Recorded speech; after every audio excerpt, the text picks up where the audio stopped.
En l'an 317, il y avait une nation prospère appelée Par. Lorsque leur allié, le royaume de Marium, fut envahi par une autre force, Par envoya une armée de 300 000 soldats pour les soutenir. L'armée envahissante fut massacrée sur le champ de bataille. Et c'est à cette époque que je rencontrai Arslan, le prince de Par. Il était entraîné par un vieux maître d'épée nommé Varys, qui était aussi le grand vizir de Par. Arslan se demandait pourquoi Varys ne partait pas à la guerre aux côtés de son père. À quoi Varys répondit que son devoir était de protéger le palais principal, car le royaume de l'Est avait également des vues sur une opportunité d'attaque. Arslan se demanda alors pourquoi Varys, étant si occupé, prenait quand même le temps de l'entraîner au maniement de l'épée chaque jour. Varys expliqua que, comme Arslan n'avait jamais participé à une vraie bataille, il devait être prêt lorsque ce moment finirait par arriver. Plus tard, Arslan alla rencontrer les soldats et la reine. La reine fit un discours devant les troupes puis partit. Arslan la suivit et promit qu'il s'efforcerait de devenir un souverain comme son père. Cependant, il était évident que la reine avait peu d'intérêt pour Arslan. Ensuite, Arslan rencontra deux faucons, et Kishward, le capitaine de la garde royale. Kishward était revenu pour rapporter que la bataille avait été réglée et que le roi revenait bientôt. Le roi arriva bientôt dans la capitale, accompagné de ses cavaliers et de deux autres capitaines de chevaliers, Carlin et Cubar. La rumeur disait que la cicatrice sur l'œil gauche de Cubar était causée par un dragon. Trois jeunes garçons qui regardaient la scène rêvaient de rejoindre un jour les chevaliers pour protéger le roi. Cependant, tout le monde savait à quel point le roi était fort après tout. Il avait tué un lion tout seul à l'âge de 13 ans. Les citoyens ont également été témoins du roi ramenant des prisonniers de guerre. Ces prisonniers venaient d'une nation qui plaçait leur dieu au-dessus de tout. En faisant un état théocratique, le peuple de Par ne pouvait pas comprendre pourquoi la nation théocratique enrôlerait même des enfants dans son armée. Arslan est allé personnellement saluer son père, mais le roi, confiant en sa propre invincibilité, l'a écarté. À ce moment-là, il est devenu clair pourquoi Arslan était traité froidement, il était tout simplement trop faible. Déterminé à en apprendre davantage sur le monde extérieur, Arslan s'est aventuré secrètement dans le marché pour trouver les prisonniers théocratiques. Cependant, dès qu'il s'en approcha, il fut attaqué, le forçant à trouver un autre chemin. Pendant ce temps, le même groupe de jeunes garçons d'avant confrontait un enfant prisonnier de la nation théocratique. À leur insu, le garçon avait caché un couteau dans sa chaussure. Alors qu'Arslan passait avec ses gardes, il entendit les cris d'aide du garçon. Le jeune prisonnier attaqua soudainement le corps de garde d'Arslan et prit l'un des garçons en otage. Lorsqu'Arslan lui demanda de libérer le garçon, le prisonnier prit plutôt Arslan lui-même comme otage de remplacement. En entendant parler d'un marchand d'esclaves au sujet de l'incident, les soldats se mirent immédiatement à la poursuite pour sauver le prince. En chemin, ils passèrent par l'écurie de Darion, un capitaine de cavalerie, pour l'informer de la situation. Le jeune prisonnier fut finalement acculé et décida de s'échapper en sautant sur un box voisin, emmenant Arslan avec lui. Les deux se retrouvèrent sur un toit, où ils rencontrèrent de manière inattendue une girafe. Surpris, le prisonnier faillit tomber, mais Arslan réussit à le ramener. Bien qu'il lui ait sauvé la vie, Arslan restait son otage. Le jeune prisonnier réalisa bientôt que Par était une nation incroyablement riche. Arslan expliqua que Par était réputé comme un centre de commerce, c'est pourquoi il n'y avait ni faim ni pauvreté. Il continuait à se déplacer sur les toits, et Arslan demanda pourquoi le garçon ne choisissait pas de devenir esclave, car cela lui offrirait au moins une vie stable. Le garçon répliqua que sa patrie n'était pas aussi appauvrie. Il avait rejoint l'armée pour servir son Dieu, qui enseignait que tous les humains étaient égaux. Pour lui, les habitants de Par n'étaient rien d'autre que des hérétiques, car ils pratiquaient l'esclavage, ce qui dégradait la dignité humaine. Il croyait que si tout le monde se consacrait à Dieu, il n'y aurait plus de guerre. Les deux furent bientôt contraints de fuir à nouveau alors que des soldats les poursuivaient. Pendant ce temps, le roi a rencontré la reine, et il était évident qu'il n'y avait pas de véritable affection entre eux. Quant à Arslan et aux jeunes prisonniers, ils ont finalement été acculés par les soldats. Cependant, le prisonnier a tiré Arslan avec lui et a sauté du mur de la ville, plongeant dans le fossé en dessous. Les habitants de la ville les ont secourus, mais le prisonnier a rapidement saisi un cheval à proximité et s'est enfui. Darion voulait abattre le jeune prisonnier, mais Arslan s'est précipité pour l'en empêcher, ce qui l'a fait rater. Lorsque Darion a ensuite confronté Arslan sur les raisons de son intervention, Arslan lui-même ne savait pas, alors Darion a simplement prétendu qu'il avait une mauvaise visée. Les trois garçons ont ensuite été amenés pour être punis d'avoir mis Arslan en danger. Et leurs familles ont proposé de prendre la punition à leur place. Cependant, Arslan les a graciés, inspirant les trois garçons à se consacrer, à devenir des cavaliers, afin de pouvoir servir de garde à l'avenir. Arslan a commencé à réaliser que les gens de la nation théocratique étaient différents de ce qu'on lui avait appris. Il voulait une autre chance de leur parler, mais il a ensuite découvert que le marchand d'esclaves avait tué tous les prisonniers restants parce qu'ils refusaient de se soumettre. Lorsqu'Arslan est revenu, il ne comprenait pas pourquoi ces gens avaient refusé de devenir des esclaves, mais Darion lui assura qu'un jour, si Arslan devenait roi, il l'emmènerait rencontrer quelqu'un qui pourrait répondre à toutes ces questions. Cependant, Arslan croyait que le règne de son père était encore fort et n'avait pas envisagé de monter sur le trône. Pourtant, 3 ans plus tard, Mariam tomba aux mains de la nation théocratique, et la guerre se propagea rapidement à part. À l'âge de 14 ans, Arslan se rendit lui-même sur le champ de bataille. Que s'était-il passé? Revenons un peu en arrière. Malgré 3 ans d'entraînement avec Varys, l'escrime d'Arslan ne s'était pas beaucoup amélioré. Il savait que Varys voulait l'encourager, mais il ne pouvait pas se défaire du sentiment que quelque chose n'allait pas. Il pensait qu'il manquait d'expérience réelle au combat, mais Varys croyait qu'aucune nation ne serait assez folle pour déclencher une guerre avec part. Soudain, Varys reçut une lettre du roi, et il était visiblement choqué. Il semblait que la guerre avait effectivement commencé. Peu de temps après, l'armée théocratique écrasa Marium et avança progressivement vers Par. Le roi mena personnellement son armée au combat, et Arslan le rejoignit. Sur le champ de bataille, Carlin remarqua qu'Arslan semblait anxieux et le rassura qu'il n'y avait pas de raison de s'inquiéter. Non seulement le roi était présent, mais même Varys était venu se battre avec tous les capitaines chevaliers et plus de 200 000 soldats. De plus, ils avaient l'avantage de se battre sur leur propre sol. Cependant, Arslan ne comprenait toujours pas comment la nation théocratique avait réussi à prendre Marium. Juste à ce moment-là, un faucon de patrouille est revenu, et Arslan remarqua que ses ailes étaient mouillées. Carlin décida de faire une reconnaissance, car il n'était pas sûr qu'il pleuvrait. Les 3 garçons d'avant étaient maintenant devenus des soldats et servaient dans l'armée. Ils suivirent Arslan sur le front, ayant juré de le protéger avec leur des vies après qu'il les a épargnés il y a 3 ans. Cependant, Arslan voulait que tout le monde survive et rentre chez lui. Varys s'est ensuite approché d'Arslan, lui conseillant de ne pas s'éloigner trop et de rester près du camp. Cependant, Arslan était préoccupé par le brouillard dense qui couvrait le champ de bataille. Varys restait confiant que le roi ne serait jamais vaincu et a suggéré que Arslan se déplace un peu pour clarifier son esprit. Soudain, un soldat arriva, appelant Varys, car le roi et Darion se disputaient. Comme Darion était le neveu de Varys, il n'avait d'autre choix que d'intervenir. Le roi était furieux parce que Darion l'avait poussé à se retirer. Étant un homme sage, Darion trouva suspect que l'armée théocratique était en attente sur les plaines, où les Pars auraient dû avoir l'avantage. De plus, le brouillard épais entravait considérablement leurs forces alliées.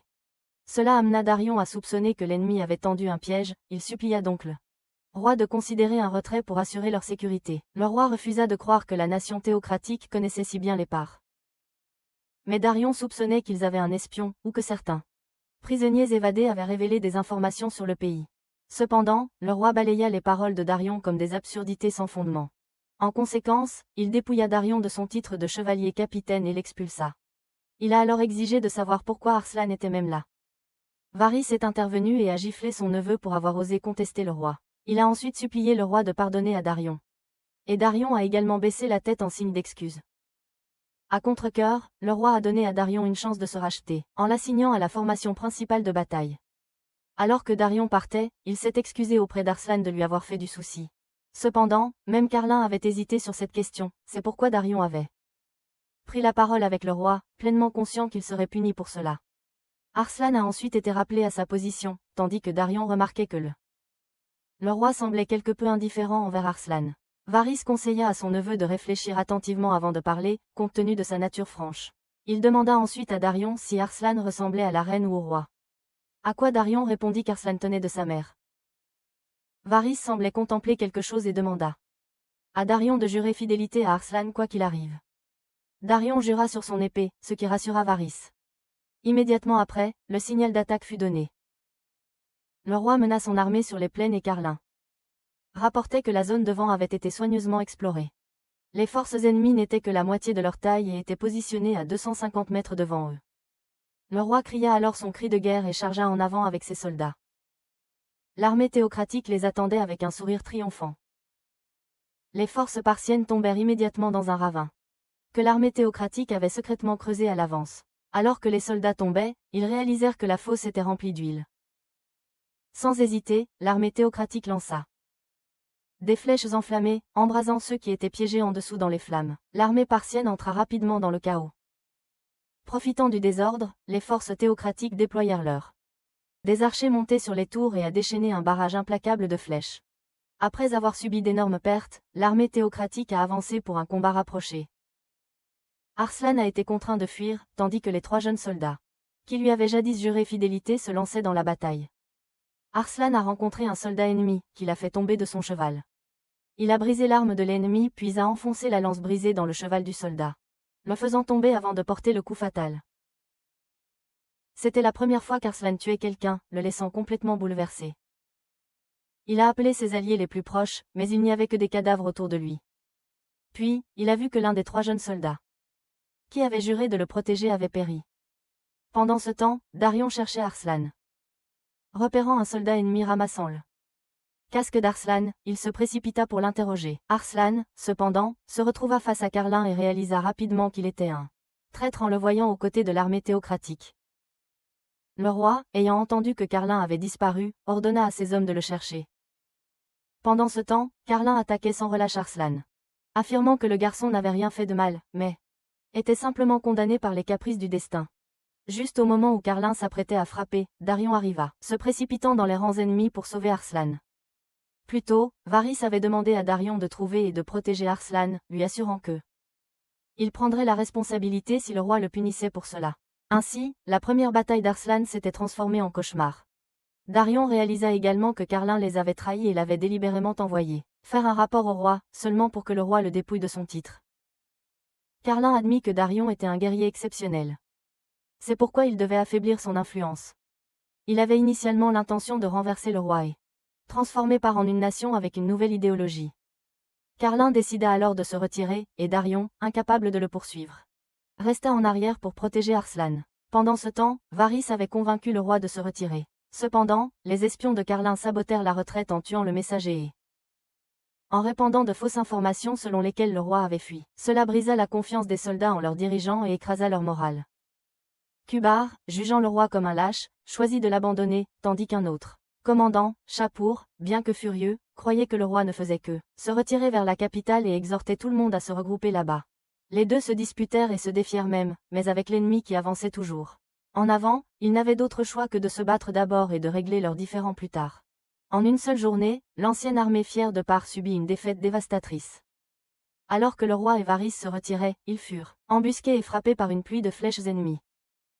Le commandant de l'armée théocratique, Masque d'Argent, apparut et loua Carlin pour avoir prédit avec précision la route de retraite du roi.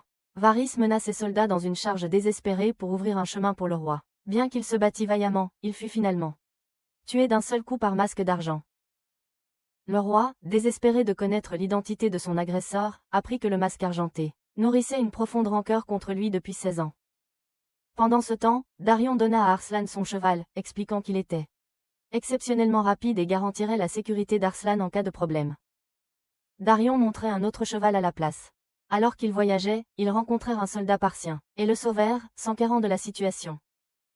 Ils apprirent que de nombreux officiers de haut rang étaient tombés et que le roi avait reculé sans informer l'armée, ce qui avait fait perdre le moral aux soldats. Arslan s'inquiétait pour la sécurité du roi, mais Darion le rassura, lui que, avec Varys à ses côtés, le roi serait en sécurité.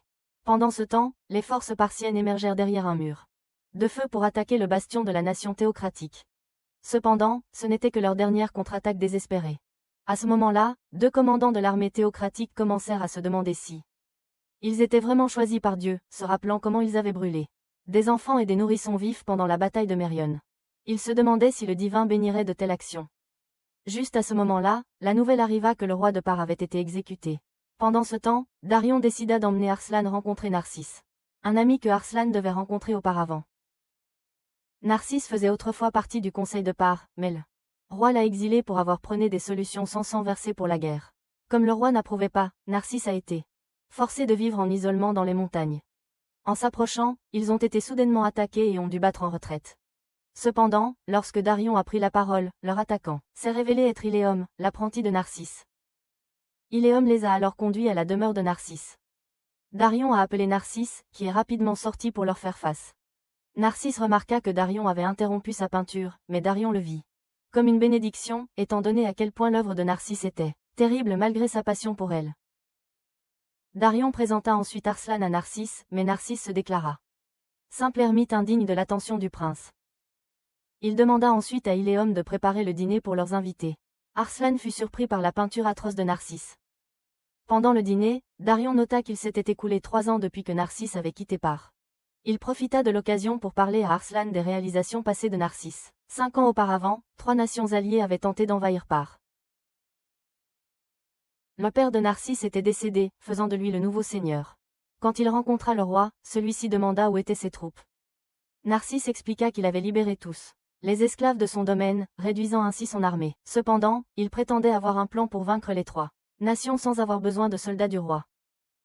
Le roi décida de lui faire confiance, et peu après, des rapports arrivèrent indiquant que les 3 nations alliées s'étaient retournées les unes contre les autres et que l'alliance s'était effondrée. Quand Arslan demanda comment il avait fait, Narcisse expliqua qu'il avait libéré des prisonniers de guerre d'une des 3 nations et répandent des rumeurs selon lesquelles leur pays avait trahi l'alliance. Les rumeurs se sont intensifiées et ont causé la méfiance parmi les alliés, menant à un conflit interne. Pendant ce temps, Par a profité de la situation et a écrasé les 3. À cause de cette brillance, Darion voulait que Narcisse serve de stratège à Arslan. Cependant, Narcisse prétendait avoir perdu tout intérêt pour la guerre. Frustré, Darion s'est disputé avec lui. Après avoir entendu la situation, Narcisse a réalisé que les tactiques de l'ennemi indiquaient un maître d'œuvre hautement intelligent derrière elle. Cependant, il détestait toujours Par tant que l'esclavage existait. Il avait précédemment proposé d'abolir l'esclavage, ce qui avait conduit le roi à le mépriser. Arslan a fait remarquer que si c'était le cas, alors lui et Darion étaient également détestés par le roi pour des raisons similaires. En entendant cela, Narcisse a acquis une nouvelle compréhension et a accepté de soutenir Arslan. Cette nuit-là, après qu'Arslan se soit endormi, Darion et Narcisse ont poursuivi leur conversation. Narcisse a observé que le roi avait placé trop de foi en sa propre force, ce qui l'avait amené à sous-estimer l'importance de la stratégie. Darion espérait qu'Arslan ne suivrait pas les traces de son père. Il trouva également étrange qu'Arslan ait été négligé par ses propres parents. Avec la trahison de Carlin, Arslan était plus consumé par la tristesse que par la colère. Et l'oncle de Darion devait également le ressentir. C'est pourquoi il fit jurer à Darion fidélité à Arslan. Le lendemain matin, Arslan se réveilla et vit Narcisse en train de peindre à nouveau. Il alla voir Alam pour voir s'il pouvait l'aider avec quelque chose. Mais Alam lui dit que simplement ne pas interférer et gâcher les choses suffirait. Arslan demanda alors pourquoi Alam, malgré le fait que ses 2 parents soient libres, avait choisi de servir Narcisse. Alam répondit que c'était sa propre décision. En se souvenant du jeune prisonnier qu'il avait rencontré dans le passé, Arslan devint encore plus convaincu que l'abolition de l'esclavage était la bonne chose à faire. Juste à ce moment-là, ils découvrirent que les hommes de Carlin étaient arrivés. Narcisse demanda quel chemin Darion avait pris pour arriver ici, réalisant rapidement que Darion avait délibérément contourné le territoire de Carlin, exposant la position de Narcisse pour le forcer à ce conflit. Darion, cependant, ne voyait plus d'autre option maintenant. Narcisse sortit à la rencontre des hommes de Carlin, qui, en le reconnaissant, relayèrent que Carlin souhaitait le recruter. Il cherchait également Arslan et Darion. Narcisse s'est renseigné sur le général Varys, et ils ont faussement prétendu que Varys avait tenté de convaincre l'armée de se rendre et avait été exécuté pour cela. Narcisse a refusé leur offre, et ensuite, a activé un piège, les faisant tous tomber dans un fossé. Se tournant vers Darion, Narcisse a demandé comment il voulait s'en occuper.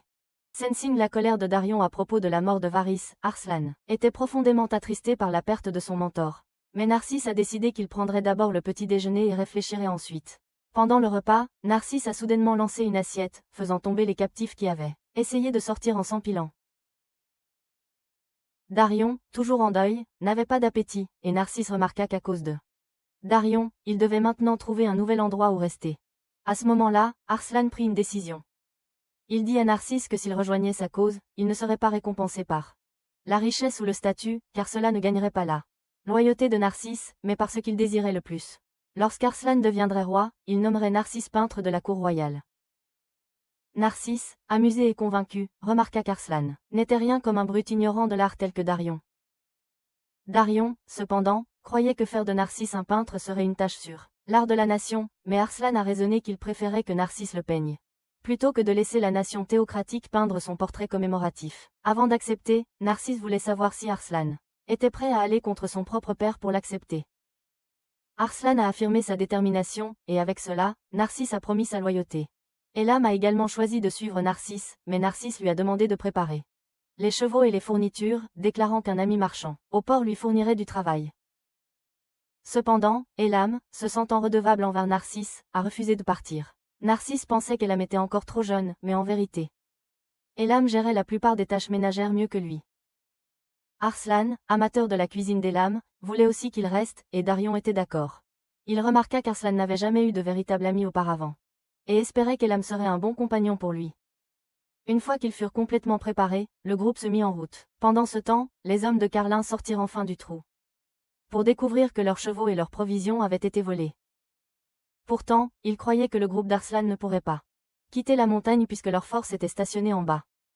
Cependant, Arslan et son groupe se cachaient déjà dans une grotte, attendant que l'ennemi descende de la montagne.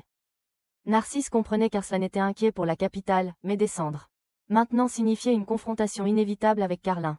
La meilleure chose à faire était d'attendre qu'ils partent. Narcisse a alors élaboré un plan pour attirer les troupes de Carlin dans une zone qu'il avait préparée. Il a souligné qu'une bonne stratégie devait être celle qu'eux-mêmes.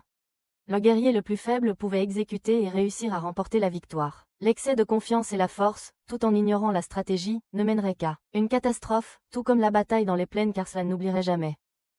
Le roi n'avait jamais perdu de bataille auparavant, ce qui le rendait arrogant et voit toujours la guerre comme la solution à chaque problème.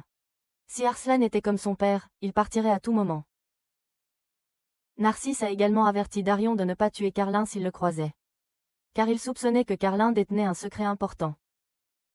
Pendant ce temps, Kishwash, qui gardait la frontière, remarqua que l'aigle qu'il avait confié à Arslan était revenu. Un capitaine de cavalerie nommé Bowman arriva alors pour informer Kishwash de la défaite du roi et que le Saint-Royaume avançait maintenant vers la capitale. À ce moment-là, le Saint-Royaume avait déjà encerclé la capitale, la forçant à fermer ses portes et à se défendre. Cependant, le grand prêtre du Saint-Royaume, Badin, a amené le capitaine de cavalerie Chapour devant les soldats, avec l'intention de le punir afin de démontrer le châtiment divin au peuple de Par. Badin a ensuite rassemblé ses troupes pour acclamer, mais Chapour a déclaré qu'il n'était pas un hérétique et avait sa propre foi.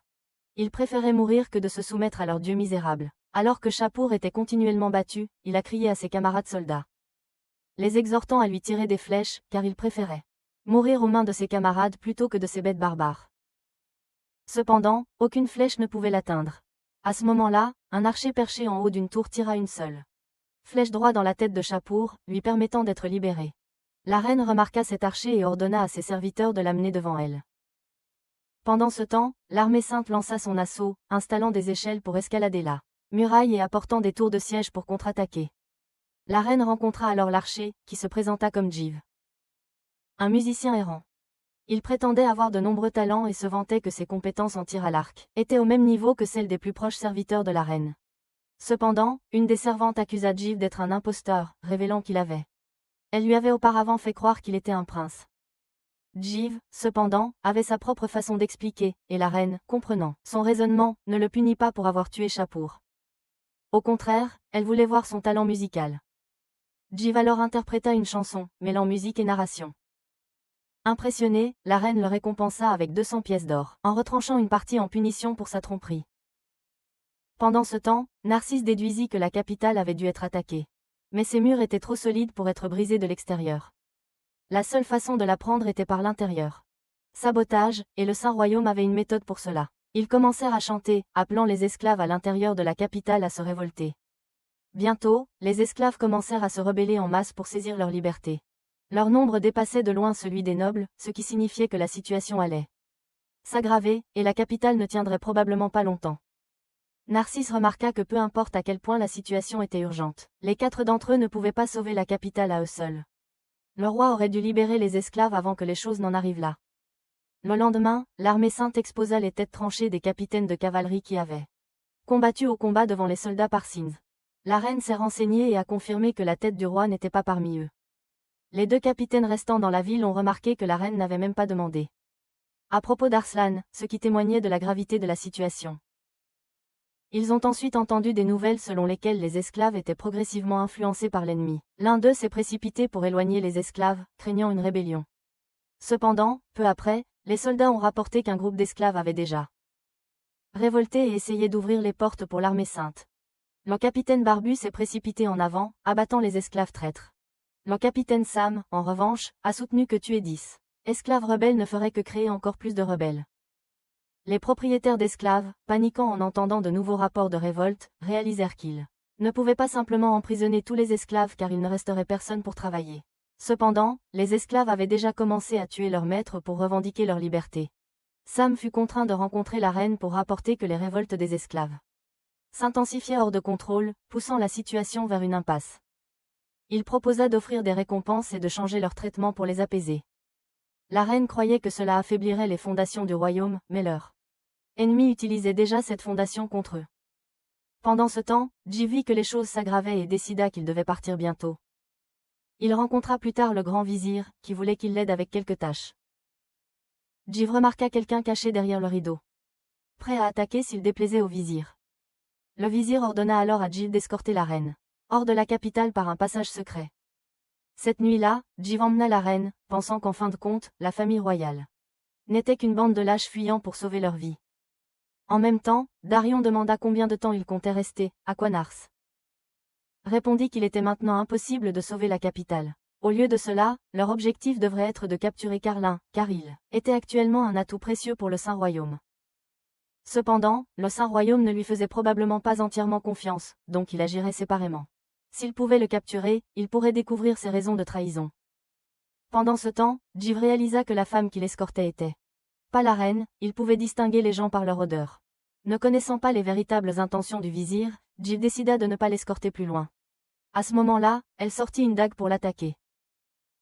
Jiv esquiva, mais elle le frappa et s'enfuit. Peu après, elle rencontra Masque d'Argent, qui la prit pour la vraie reine. Cependant, lorsqu'elle vit Carlin et lui adressa respectueusement la parole, Masque d'Argent réalisa qu'elle était une imposture et la tua. Jiv se révéla alors, mécontent qu'une belle femme ait été tuée. Les deux s'engagèrent dans un combat, mais Jiv laissa accidentellement tomber une torche à proximité, ce qui fit paniquer Silver Mask à la vue du feu. Profitant de cela, il laissa les soldats s'occuper de Jiv. Cependant, après le départ de Silver Mask et Carlin, Jiv élimina à lui seul tous les soldats. Il décida alors de piller la richesse du noble, et d'emporter quelques beautés avec lui avant de s'échapper. Il vola également de l'argent sur les cadavres des soldats qu'il avait tués avant de fuir avant l'arrivée d'une force plus importante. Pendant ce temps, Sam, tout en défendant les murs, remarqua le palais en feu et se précipita en arrière. Il découvrit que l'armée sainte s'était infiltrée par les égouts et avait également libéré les esclaves. Bientôt, il se confronta à Carlin et confirma que sa trahison était réelle.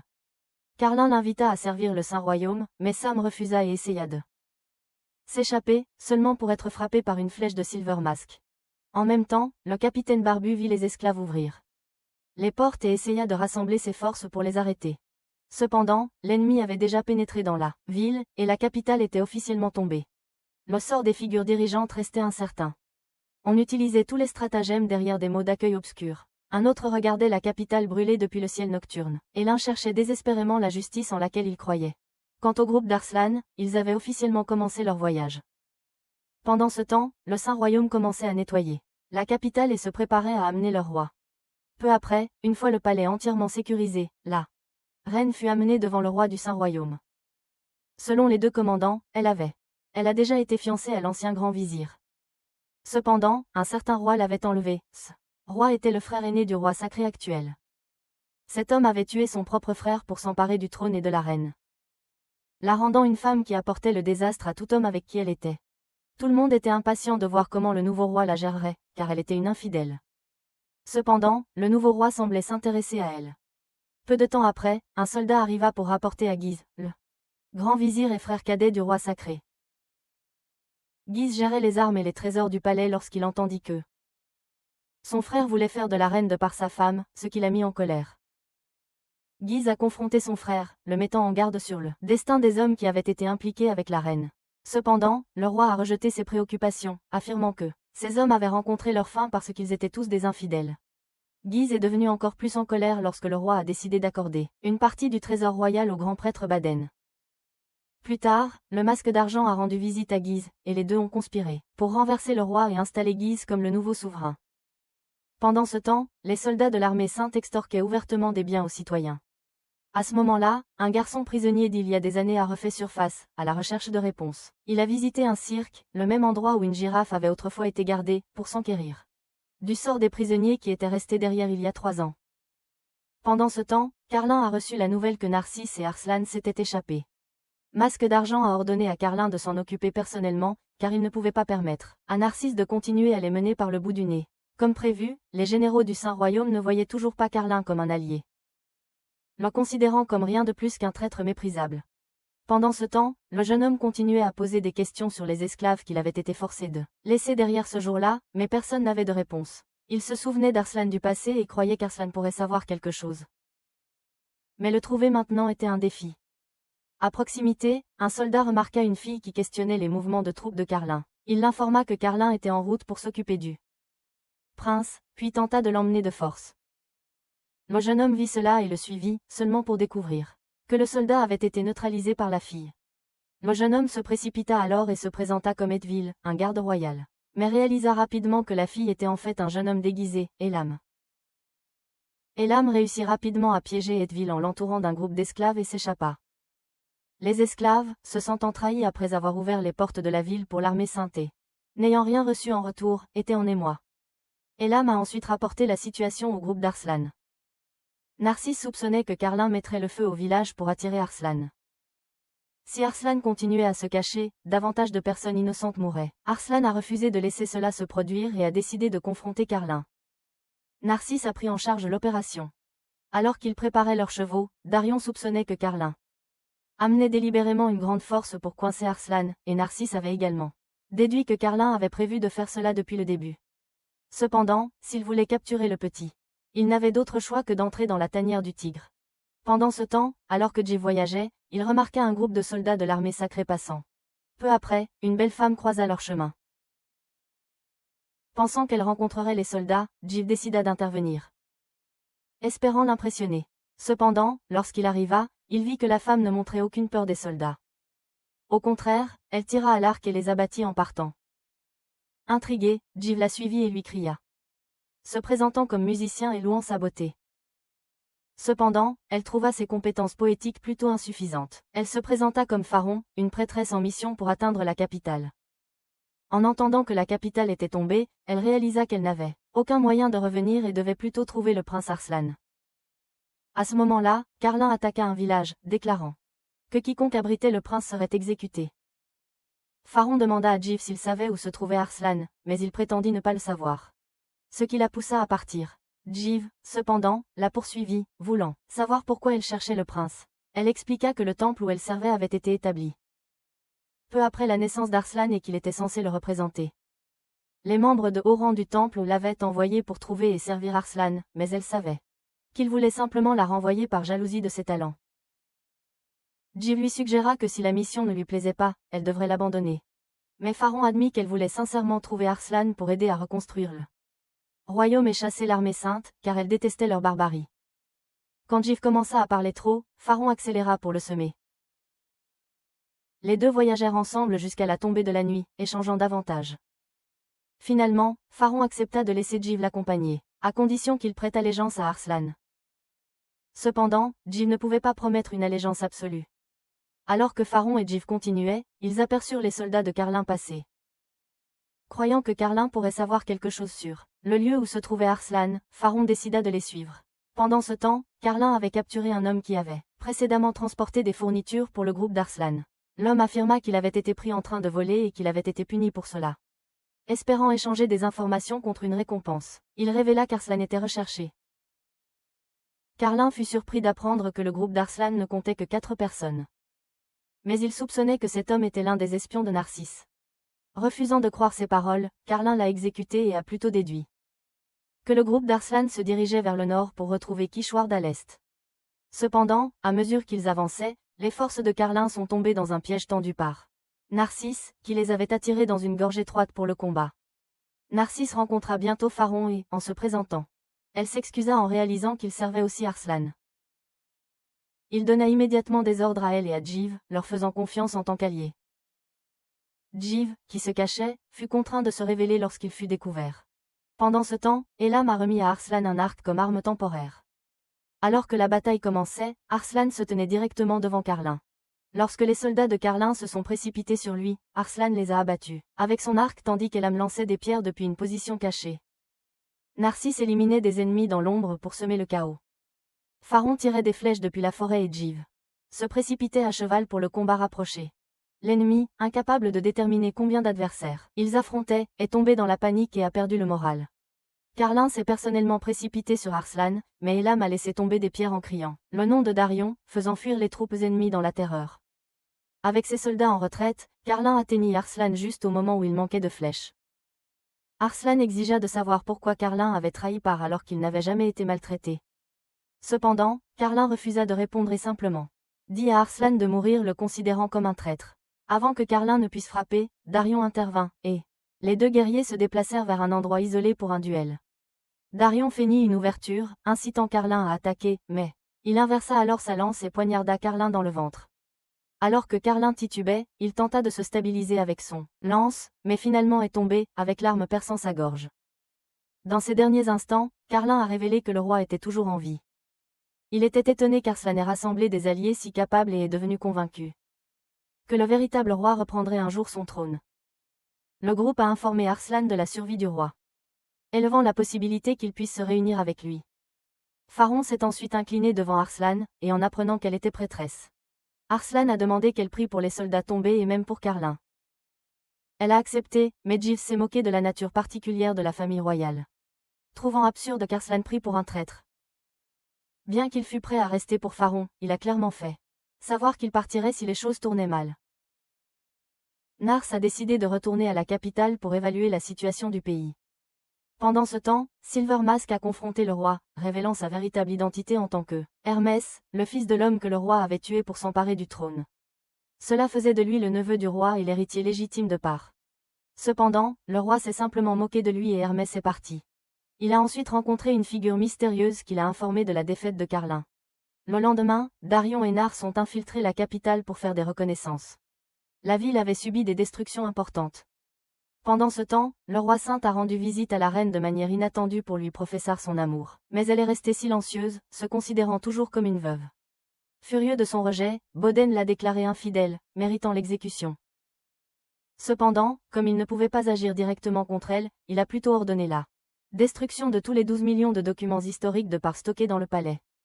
Il les a jugés comme des écritures démoniaques d'hérétiques, croyant que le peuple avait besoin de rien d'autre que des écritures saintes et de la foi en Dieu pour rester exempt de maladie. Boden s'est alors moqué du roi, insinuant que Dieu ne pardonnerait pas un homme qui se voyait comme suprême et épousait une femme hérétique. Narcisse et Darion, s'étant infiltrés dans la capitale, ont été témoins de la scène. Furieux, Narcisse décida d'éliminer personnellement Boden, laissant la question du frère du roi à Darion. Pendant ce temps, Djiv et Pharin aperçurent un groupe de soldats, traversant la forêt qu'ils gardaient.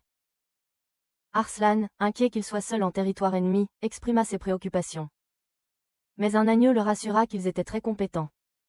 Arslan demanda alors à aller chercher de l'eau avec un agneau, qui lui permit d'aider. Cependant, alors qu'Arslan tirait de l'eau du puits, il brisa accidentellement la corde, faisant tomber le seau. Elam alla chercher un remplacement pendant qu'Arslan, se sentant inutile, décidait à prouver sa valeur. En cherchant un moyen d'être utile, Arslan vit un groupe de soldats maltraitant un père et son enfant. Il se précipita pour intervenir, brandissant une houe, pour les menacer, mais ils restèrent impassibles. Ce n'est que lorsqu'Étoile arriva qu'ils reculèrent, car elle était capitaine d'escouade.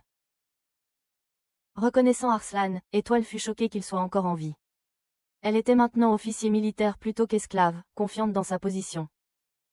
Étoile avait entendu des rumeurs selon lesquelles le roi et le prince de Par étaient des démons. Pendant ce temps, Narcisse et Darion découvrirent que la foi le peuple du royaume sacré était vague et presque inexistant.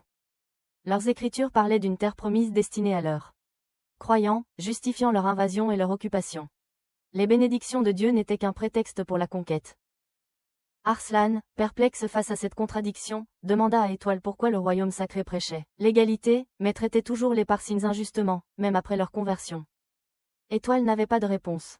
Lorsqu'un agneau revenait, les tensions montaient, et les deux camps allaient en venir aux mains. Mais Arslan les arrêta. Étoile choisit de partir pacifiquement et demanda des nouvelles des anciens prisonniers de guerre. Arslan lui a dit qu'ils étaient morts. N'ayant plus de lien avec le passé, Étoile est partie, remettant à Arslan une écriture sacrée à lire. Plus tard, Darion a demandé à Narcisse son plan pour reprendre le royaume. Narcisse a proposé de libérer les esclaves et d'utiliser le statut d'Arslan en tant que prince pour rallier le peuple. Cependant, il savait que cela mettrait en colère les nobles propriétaires d'esclaves, ce qui pourrait aggraver la situation. Alors qu'ils discutaient de leur stratégie, ils ont rencontré un ancien soldat de l'armée de Carlin. En reconnaissant Darion, le soldat a pris la fuite. Arcis décida de s'éloigner un moment, traquant les restes de Carlin. Ui cherchait vengeance pour avoir été dupé auparavant. Elle s'en occupa seule, tandis que Darion coupait leur échappatoire. Apturan 1 pour l'interrogatoire. Le captif ne savait rien sur l'emplacement du roi, seulement qu'il était emprisonné. Ou quelque part, tandis que la reine avait attiré l'attention du saint Oi et avait reçu une proposition de mariage. Prêt à avoir assommé le soldat, Arcis et Darion considérèrent leur prochain mouvement. Puisque le roi se dressait sur le chemin du saint, le mariage du roi, il serait probablement exécuté bientôt. Alors qu'ils se séparaient pour rassembler plus d'informations, Darion a rencontré Herme de manière inattendue. Les deux guerriers se sont immédiatement affrontés. Lorsque Herme a appris le nom de Darion, il a réalisé que Darion était le neveu de Varys, l'homme qui l'avait tué. Se moquant de Darion, Herme l'a défié de venger son oncle. Pendant leur bataille, Darion a brisé le masque d'Herme, mais n'a toujours pas pu l'identifier. Narcisse a ensuite rejoint la confrontation, se présentant comme le futur peintre de la cour royale, mais Herme les a écartés comme rien de plus qu'un chien de chasse et un bouffon. Les renforts sont arrivés, forçant Darion et Narcisse à battre en retraite. En quittant la capitale, ils ont admiré l'incroyable habileté d'Hermès et ont spéculé sur le fait qu'il portait le masque pour cacher des brûlures sur son visage ou simplement pour dissimuler son identité. De retour à Arslan, Narcisse a déclaré que si Arslan voulait lancer un soulèvement, il devait prouver sa capacité à abolir la longue tradition de l'esclavage tout en montrant son intégrité pour gagner la confiance du peuple. Cependant, à ce moment-là, la priorité d'Arslan n'était pas de formuler une stratégie. Il devait plutôt déterminer son véritable objectif. Le devoir du groupe était de l'aider à y parvenir. Le lendemain, Arslan et son groupe furent poursuivis par des soldats du Saint-Royaume. Heureusement, Darion arriva avec des renforts, ayant obtenu l'aide d'un certain seigneur au cours des derniers jours. En arrivant au château du seigneur, Arslan remarqua l'abondance d'esclaves dans la région.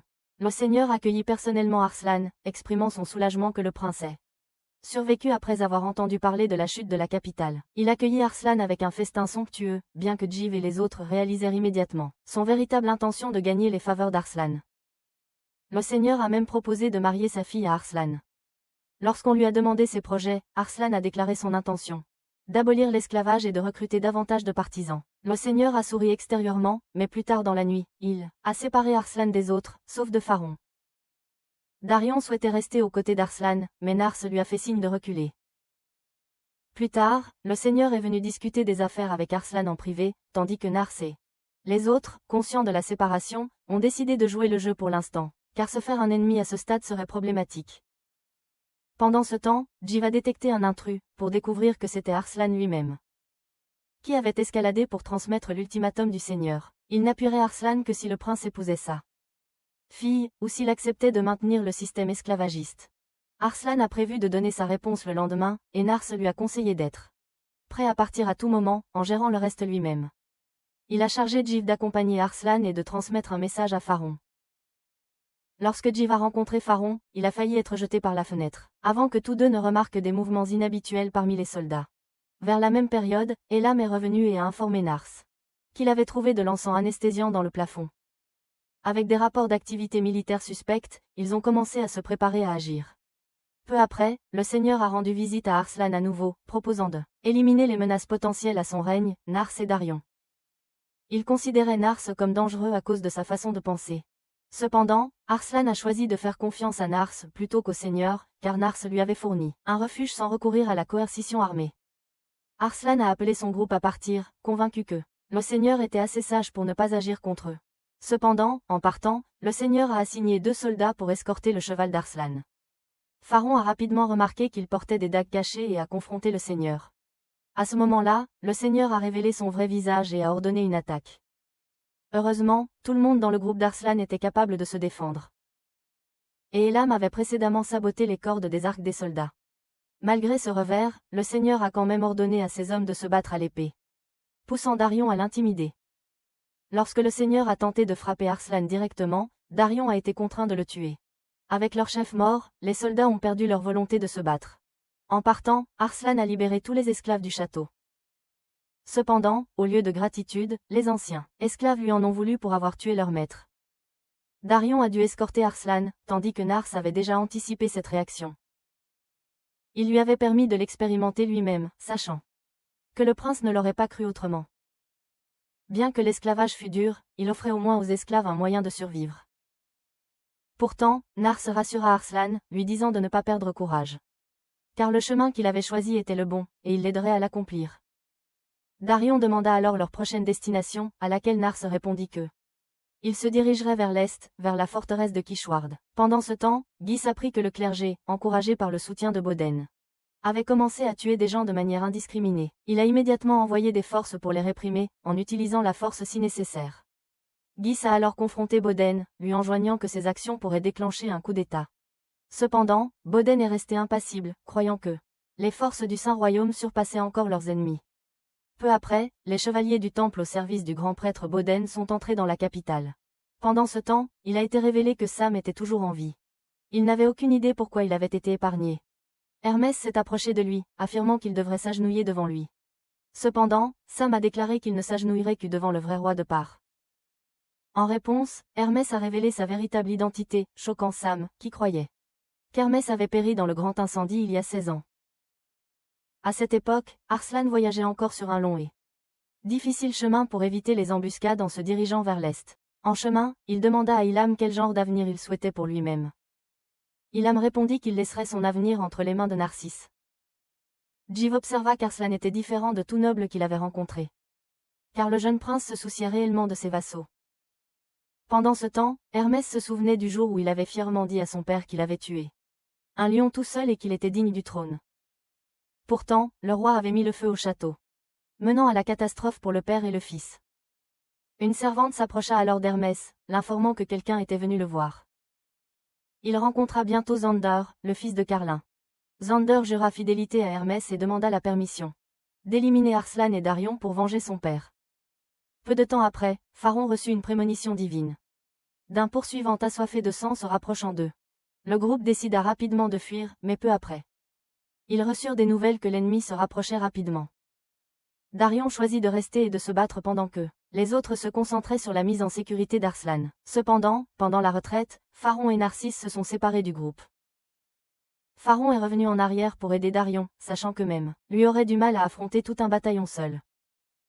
Ensemble, ils ont instillé la peur chez les soldats ennemis, les forçant à hésiter jusqu'à l'arrivée de Zander sur le champ de bataille. Darion a été surpris d'apprendre que Zander était le fils de Carlin. Zander brandissait une épée massive et frappait avec une telle force que Pharon a été projeté de son cheval. Il a ensuite tenté d'attaquer Darion, mais ce dernier a esquivé, provoquant le déséquilibre de Zander. Une épée pour s'enfoncer profondément dans un tronc d'arbre. Pourtant, à la surprise de Darion, Zander était assez puissant pour arracher l'arbre de ses racines. Pharon est alors revenu et a tiré sur le cheval de Zander, profitant de la distraction pour porter un coup. Il aurait pu tuer Zander, mais a préféré l'incapacité et se replier avec Pharon. Lorsque Pharon lui a demandé pourquoi il avait épargné Zander, Darion a répondu qu'il ne tuerait pas un guerrier tombé. Pendant ce temps, le groupe d'Arslan a rencontré des soldats ennemis. Elam a exhorté Arslan à fuir, car leurs ennemis étaient tous des fantassins. Cependant, le cheval d'Elam a été soudainement abattu. Il a dit à Arslan de le laisser derrière, mais le prince a choisi de revenir pour le sauver. En voyant cela, Jiv a été touché par le caractère d'Arslan. Pour créer une diversion, il a lancé 2 sacs d'or, ce qui a fait que les soldats ennemis se sont précipités pour les attraper, permettant aux 3 de s'enfuir. Malheureusement, ils se sont vite retrouvés poussés dans un coin, avec les troupes ennemies qui approchaient par derrière. Les soldats ont supposé que le groupe d'Arslan avait sauté dans la rivière et ont envoyé des forces en aval pour chercher. Cependant, un couteau a soudainement volé dans l'air et a frappé leur commandant à la tête. Le groupe d'Arslan s'était caché sous un arbre tout le temps. Elam s'est excusé d'avoir mis Arslan en danger, mais Arslan l'a rassuré en disant qu'il le considérait comme un ami, donc le sauver était naturel. Malgré tout, Elam restait profondément reconnaissant. Arslan a ensuite remercié Jiv et a promis de le rembourser pour l'or. Cependant, Jiv comprenait maintenant pourquoi Narcy était si intrigué par Arslan. Il n'était pas comme un royal ordinaire. Désirant voir quel genre de royaume Arslan construirait, Jiv a décidé de le suivre. Bien que le groupe d'Arslan ait été dispersé à cause de la poursuite implacable du Saint-Royaume, ils partageaient tous le même objectif. Les embuscades constantes rendaient Darion de plus en plus inquiet pour la sécurité d'Arslan, l'incitant à se réunir avec le prince dès que possible. Pendant ce temps, Narsi était arrivé sur le territoire du clan Zat, une tribu de guerriers redoutables. Là, ils se sont retrouvés face à Herm. Le chef exigea qu'Herm abandonne ses affaires et ses armes et parte immédiatement. Cependant, Herm ne voyait aucune raison d'obéir à un barbare et, sans hésiter, dégaina son épée et frappa le chef. Cet acte était une déclaration de guerre contre le clan Zat, les incitant à riposter immédiatement. Cependant, peu de temps après, tous les guerriers Zat présents avaient été massacrés, ne laissant en vie que la fille du chef, Alfrid. Elle attaqua férocement Hermès, mais il ne fit que jouer avec elle, reconnaissant sa agilité tout en se moquant de la faiblesse de son peuple. Juste au moment où il s'apprêtait à l'achever, Narsi intervint. Hermès exigea que Narsi révèle l'emplacement d'Arslan, mais Narsi répondit qu'il ne parlerait que lorsqu'Hermès serait mort. Cependant, Alfrid insista pour que Narsi laisse Hermès à elle. Narsi lui fit remarquer qu'elle n'avait même pas d'armée, plus important. Savait pertinemment qu'elle n'avait aucune chance de vaincre Hermès. Il l'a exhortée à ne pas jeter sa vie en vain. Les deux se sont alors engagés dans un combat, mais Narsi a rapidement réalisé qu'Hermès était encore beaucoup trop puissant. Utilisant son ingéniosité tactique, il a attiré Hermès sous un tas de rochers précaires. Reconnaissant l'ingéniosité de Narsi, Hermès lui a proposé un poste à son service. Narsi a refusé, déclarant qu'Arslan ne serait jamais aussi arrogant qu'Hermès. Il a ensuite déclenché l'éboulement et a rapidement conduit Alfrid loin. Les deux se sont échappés dans la forêt, où Alfrid a remercié Narsi de lui avoir sauvé la vie. Elle se sentait chanceuse que le glissement de terrain ait eu lieu, pour réaliser que Narsi avait préparé à l'avance en utilisant un mécanisme à levier. Ayant perdu son peuple, elle décida d'abandonner son passé et de suivre Narsi, qu'elle tenait pour lui avoir sauvé la vie. Un mois après la chute de la capitale, les factions internes du Saint-Royaume s'étaient divisées en 3 grands groupes. Le premier était le grand prêtre Baden, qui commandait des dizaines de milliers de chevaliers templiers. Le second était Guis, soutenu par de nombreux responsables et soldats. Enfin, il y avait le roi, qui avait perdu la confiance de ses fidèles après avoir cédé face à la reine ennemie. Puis, un événement important eut lieu. Un des commandants des Templiers a été assassiné. Baden a immédiatement accusé le roi, affirmant qu'il avait ordonné le meurtre, parce que le commandant s'était opposé à son mariage. Cependant, Guis a soutenu que le commandant avait été exécuté pour avoir entretenu des relations avec une femme d'une foi différente, ce qui était sa punition légitime. Baden a refusé d'accepter cela et a juré de se venger à la fois du roi et de Guis. En réponse, Guis a moqué les Templiers, disant que leur bannière abaissée était la preuve de leur incompétence. Il a ensuite exigé que Baden retire ses forces pour éviter de se couvrir davantage de honte. Furieux mais impuissant, Baden n'a eu d'autre choix que de se replier avec ses troupes à Marium. Pendant ce temps, le groupe d'Arslan approchait de la forteresse à l'est. Ailleurs, Darion affrontait à nouveau Xander. Xander déclara que Darion devait payer pour avoir tué son père, mais Darion insista sur le fait que la faute revenait à Carlin pour avoir trahi son pays. Cependant, Xander soutenait que son père n'avait rien fait de mal, car il avait simplement servi l'héritier légitime du trône. Avant que Darion puisse comprendre les paroles de Xander, un sorcier capable de s'enfouir sous terre apparut soudainement, annonçant qu'il avait été envoyé par Hermès pour aider Xander. Xander, peu préoccupé par les détails, permit au sorcier de faire ce qu'il voulait et chargea Darion. Obligé de garder un œil sur le sorcier, Darion fut renversé de son cheval par Xander. Xander le maintint au sol, permettant au sorcier de frapper par derrière. À ce moment-là, Arslan arriva pour soutenir Darion. Darion avertit rapidement Arslan au sujet du sorcier, mais Arslan fut frappé et projeté avant d'être aidé par un agneau. Cependant, il se remit rapidement et se jeta en avant, poignardant le sorcier. Xander tenta d'attaquer à nouveau, mais fut désarçonné par Darion, qui pressa sa lance contre la gorge de Xander. Cependant, Xander réussit à se libérer et à fuir, juste au moment où Pharaon, pour lui tirer une flèche, le faisant tomber d'une falaise. Avec le groupe d'Arslan maintenant presque réuni, ils continuèrent vers la forteresse de l'Est. Peu de temps après, ils rencontrèrent Kishward, qui était arrivé avec des renforts pour les aider. Il s'est avéré que Nars était arrivé avant eux et avait conduit les forces de Kishward à cet endroit. Sans hésitation, Kishward se lança dans la bataille, forçant l'ennemi à battre en retraite. Les autres furent surpris que Nars les ait devancés, et étaient également curieux au sujet de la fille qui l'accompagnait.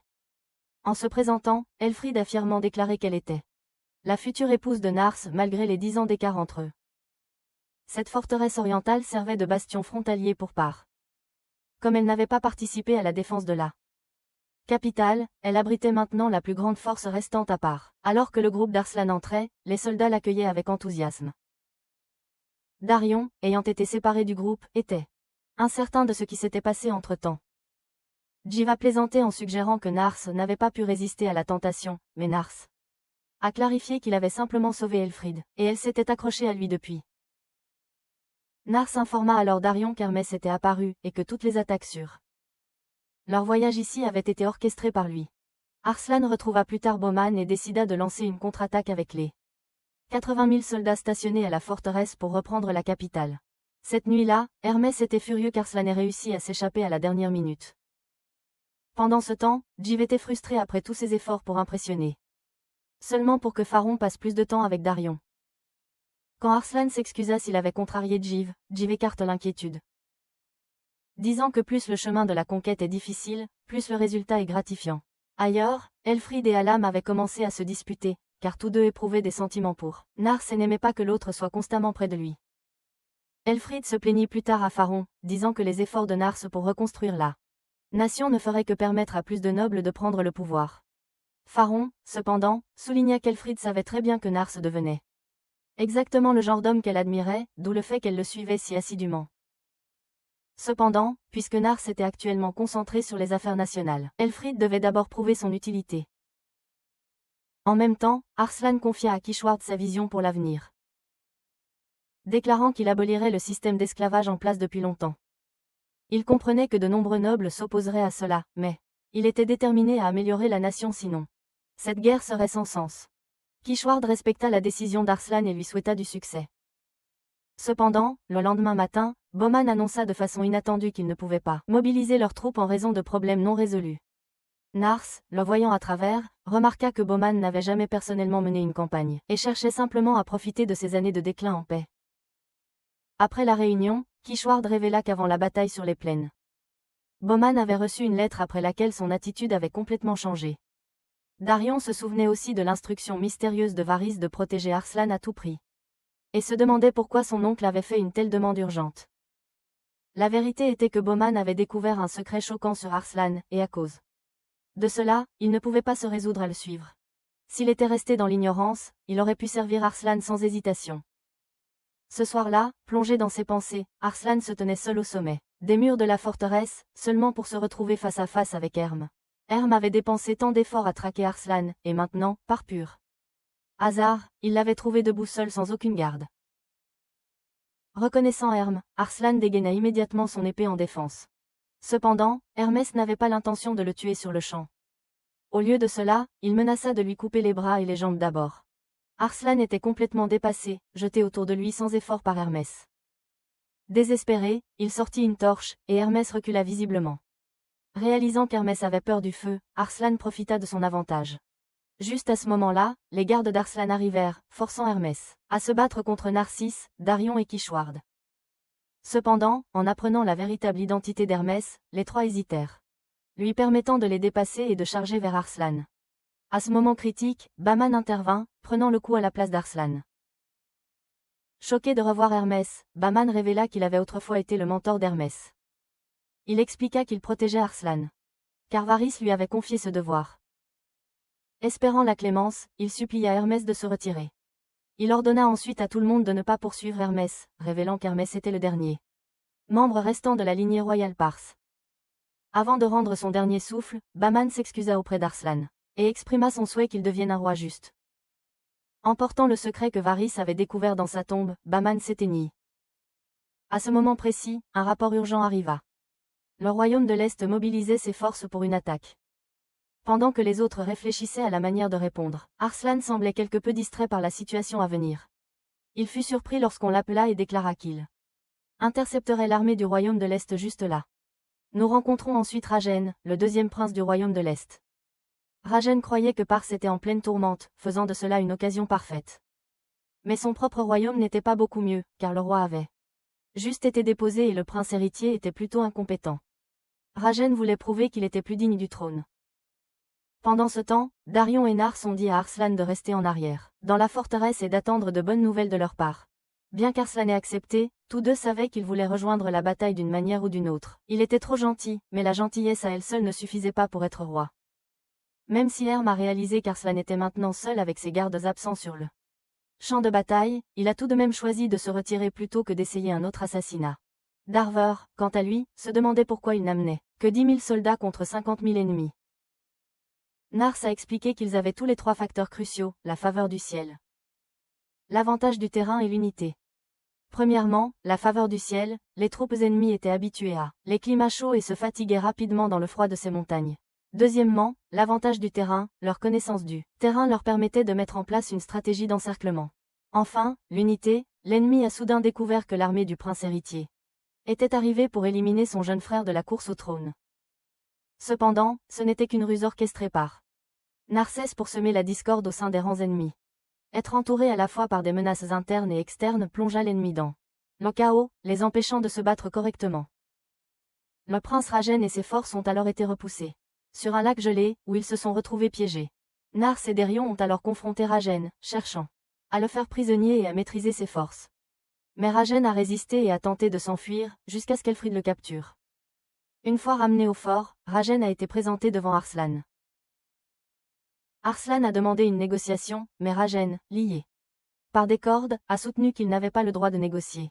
En réponse, Arslan a ordonné de lui retirer ses entraves et a organisé un festin, affirmant qu'il avait quelque chose à discuter. Comme Arslan ne pouvait pas boire d'alcool, Farhan et Jiv ont décidé de boire à sa place. Après un moment, Jiv s'est enivré et s'est effondré, tandis que Farhan est resté calme. Impressionnant Ragen. Revenant à la négociation, Arslan a proposé une alliance dans laquelle il aiderait Ragen à revendiquer le trône, et en échange, Ragen aiderait dans des campagnes militaires. Ragen a accusé Arslan de lui demander de trahir son propre pays, mais Narcisse avait déjà répandu la nouvelle que Ragen s'était allié avec eux pour prendre le trône de son frère aîné. Puisque Ragen était destiné à défier son frère. De toute façon, il ne faisait qu'accélérer l'inévitable. N'ayant pas d'autre choix, Ragen était complètement convaincu et accepta l'alliance. Peu de temps après, Ragen mena ses troupes de retour vers sa patrie, accompagné du groupe d'Arslan. Pendant ce temps, le frère aîné de Ragen, en apprenant que son cadet était en train de s'emparer du trône, demanda au chancelier d'agir. Cependant, le chancelier lui assura qu'il avait déjà placé un espion au sein des rangs de Ragen, donc le prince héritier n'avait pas à s'inquiéter. Peu après, l'armée de Ragen et le groupe d'Arslan rencontrèrent la première vague d'attaque de son frère aîné. Leurs forces avancèrent rapidement et remportèrent une victoire facile. Les troupes d'Arslan ont ensuite célébré le Nouvel An dans des terres étrangères. Arslan et Faron ont effectué les rites cérémoniels, après quoi toute l'armée s'est rassemblée pour un festin du Nouvel An. Ragen est venu offrir ses vœux de Nouvel An à Arslan, puis a demandé un service. Il a proposé qu'Arslan divise leurs troupes en 2 divisions pour l'attaque. Cependant, en discutant du plan, Darian a soutenu que Ragen n'était pas digne de confiance, et qu'il était probablement en train de les utiliser comme appât pour se créer une ouverture parfaite. Néanmoins, Nars voulait toujours qu'Arslan accepte. Mais a ajouté une condition, un guide devait être désigné. L'espion planté par le chancelier a ensuite été envoyé. Se présentant comme Jaswant, il a rapidement emmené Arslan à l'écart pour tuer un serpent venimeux qui s'apprêtait à le mordre, expliquant que bien qu'il fasse hiver, le climat plus chaud de cette région permettait au serpent de rester actif. Alors que Jiv s'apprêtait à partir, il a échangé quelques mots avec Jaswant et s'est engagé dans une brève séance d'entraînement aux arts martiaux. Jiv a reconnu que Jaswant possédait des compétences de combat considérables avant de le laisser partir. Darian, cependant, n'était pas sûr des intentions de Jiv derrière cette interaction inattendue. Peu de temps après, toute l'armée est arrivée à une forteresse, ayant l'intention de s'en emparer pour faciliter leur mouvement. Jiv et Jaswant ont ensuite été envoyés dans la forteresse pour négocier. Jiv a rencontré le commandant de la forteresse et a demandé à passer dans le pays. Cependant, le commandant craignait d'être considéré comme un traître. Jiv a argumenté qu'une fois que Rajan monterait sur le trône, le commandant serait récompensé pour ses actions. Après avoir réfléchi à la question, le commandant a décidé qu'il lui fallait du temps pour réfléchir et a fait divertir ses accompagnateurs. Plus tard, Jaswant a secrètement approché le commandant et a révélé qu'il était un agent du grand vizir. Il a proposé que le commandant profite de l'occasion de la situation et saboter l'armée parsienne. À ce moment-là, l'armée parsienne prévoyait de traverser furtivement la forteresse la nuit lorsque le commandant était inattentif. Cependant, comme il ne pouvait pas gagner lors d'une confrontation directe, Jaswant signalerait au commandant d'attaquer l'unité de ravitaillement par derrière. Jaswant suivit alors discrètement l'unité de ravitaillement, préparant à donner le signal. Mais Jeev l'aperçut. Jeev soupçonnait que Narcisse avait déjà gardé un œil sur Jaswant et lui avait ordonné de le surveiller. À ce moment-là, les troupes d'Arslan surgirent soudainement des wagons de ravitaillement. Lancement d'une attaque surprise alors que le commandant de la forteresse, devenant impatient, ordonna une attaque. Pris complètement au dépourvu, les troupes du commandant furent anéanties. Dans une tentative désespérée, le commandant chargea directement contre Arslan, mais Daryan lançait une lance dans son dos, le tuant instantanément. Avec leur chef mort, ses soldats se dispersèrent en retraite. Pendant ce temps, Jeev libéra enfin toute sa force, surpassant Jaswant. Le lendemain matin, Arslan interrogea Jaswant, qui révéla qu'il ne servait que le grand vizir parce qu'il était orphelin, et que le vizir l'avait élevé. Il déclara qu'il ne trahirait jamais celui qui lui avait offert un foyer. Jeev voulait l'exécuter sur le champ, mais Arslan a choisi de le laisser partir. Bien que Narcisse soit bien conscient que cette décision pourrait avoir des conséquences, il croyait qu'elle ne serait pas suffisamment grave pour susciter des inquiétudes. Cette nuit-là, Elam et Elfried ont insisté pour cuisiner pour Narcisse, le forçant à faire des compromis en mangeant des plats des deux. Voyant Narcisse pris dans ses propres problèmes, Darion ne put s'empêcher de sourire. Les deux discutèrent alors de leur plan pour Arslan, pour monter sur le trône dans les 10 prochaines années. Cependant, tous deux avaient des doutes sur le fait qu'Arslan ait vraiment du sang noble. Malgré leurs incertitudes, ils croyaient fermement qu'Arslan était le plus digne de devenir roi et lui est resté fidèle. Pendant ce temps, le prince héritier a appris que le groupe d'Arslan avait pris une forteresse en seulement 3 jours. Furieux, il a décidé de lancer une attaque immédiate, dans le but de écraser les forces d'Arslan avec ses éléphants de guerre. Cette nuit-là, Darion a aperçu Arslan grimper à une tour, plongé dans ses pensées. Il a exhorté Arslan à retourner dans sa chambre. À ce moment-là, Arslan se sentait perdu, remettant en question son identité et doutant s'il appartenait vraiment à la famille royale. Cependant, pour Darion, Arslan était la personne la plus importante, personne dans sa vie qui comptait plus que tout. Peu de temps après, Elam arriva avec des nouvelles urgentes, le prince héritier avait mobilisé ses troupes et avançait avec ses éléphants de guerre. En même temps, Rajan se déplaçait pour confronter l'armée du prince avant que le groupe d'Arslan ne puisse le faire. Le problème auquel il faisait face était que le prince héritier commandait une armée de 150 000 hommes, tandis que Rajan n'en avait que 50 000, et les forces d'Arslan ne comptaient que 20 000. La différence écrasante en nombre posait un grave défi. Même s'il exécutait une attaque en tenaille, le prince pouvait simplement détourner une partie de ses troupes pour les retenir tout en utilisant sa force principale pour écraser Rajan. Si cela arrivait, toute la campagne serait un échec. Jaswant était depuis retourné au camp du prince héritier, où il a été réprimandé pour son échec. Cependant, le grand vizir est intervenu pour le défendre, et le prince a à contre-cœur épargné Jaswant cette fois. Après le départ du prince, le grand vizir a commenté que l'échec de Jaswant était dû à l'extraordinaire stratège de l'ennemi.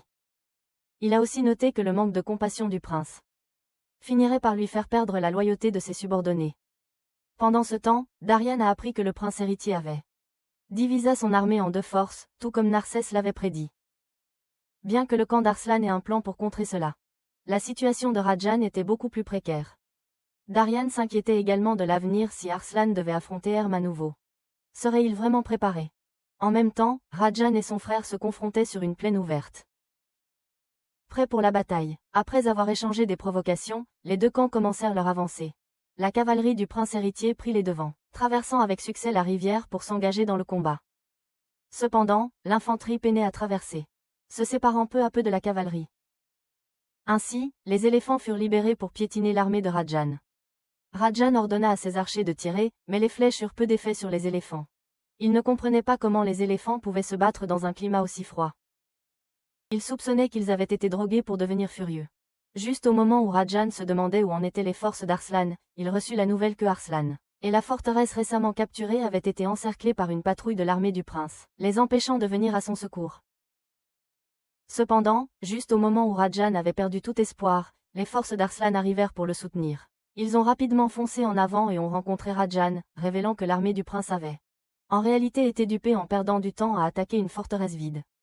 Même si les forces d'Arslan avaient atteint Rajan, ils avaient encore besoin d'une stratégie pour contrer les éléphants. Daryan pensait qu'ils avaient déjà un moyen de s'en débarrasser. Il guida alors ses forces dans une charge contre les éléphants, mais soudain, ils resserrèrent leur formation, se retournèrent et reculèrent. Les éléphants les poursuivirent sans relâche. Jaswant incita le prince à arrêter les éléphants, sentant que quelque chose n'allait pas. Mais le prince, aveuglé par sa soif de sang, l'ignora et poursuivit la course.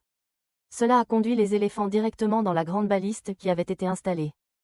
Narcisse expliqua que les éléphants n'étaient pas des créatures agiles et qu'ils étaient difficiles à contrôler. De plus, ils avaient des flèches géantes spécialement conçues, capables de percer la peau épaisse des éléphants.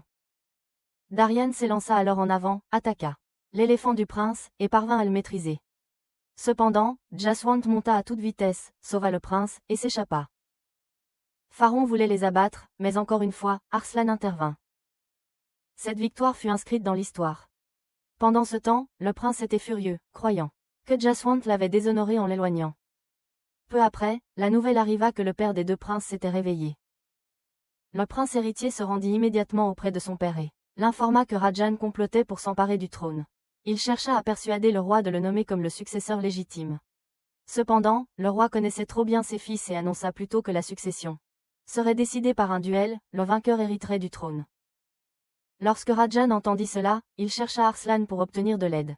Puisque le duel permettait à un champion de combattre à la place de quelqu'un, et puisque le prince voudrait ne jamais se battre pour lui-même, il nommerait sûrement un substitut.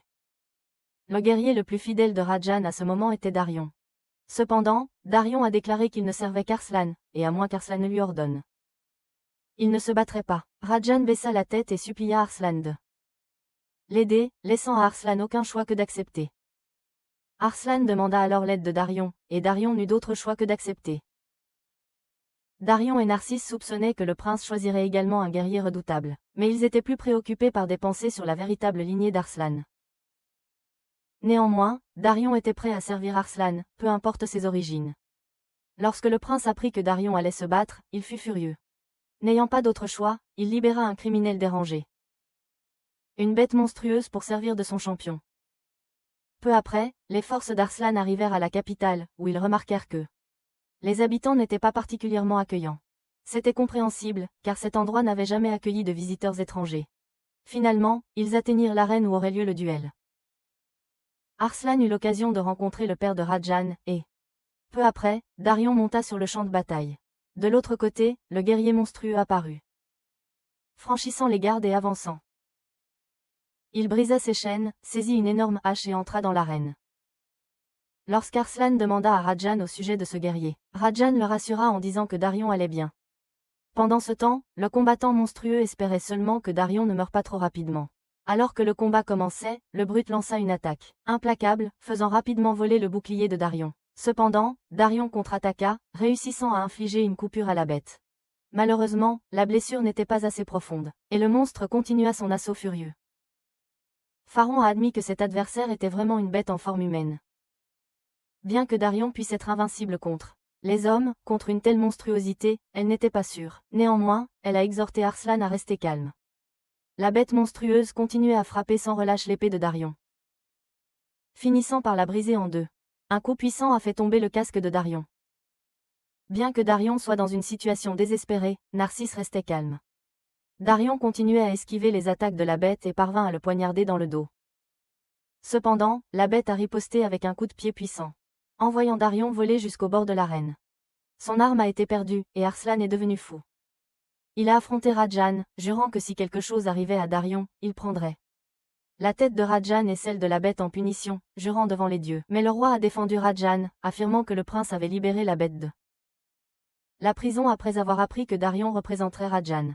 Il a aussi dit au prince que s'il avait pris soin de ses officiers de confiance comme Arslan, il aurait pu être couronné roi il y a longtemps.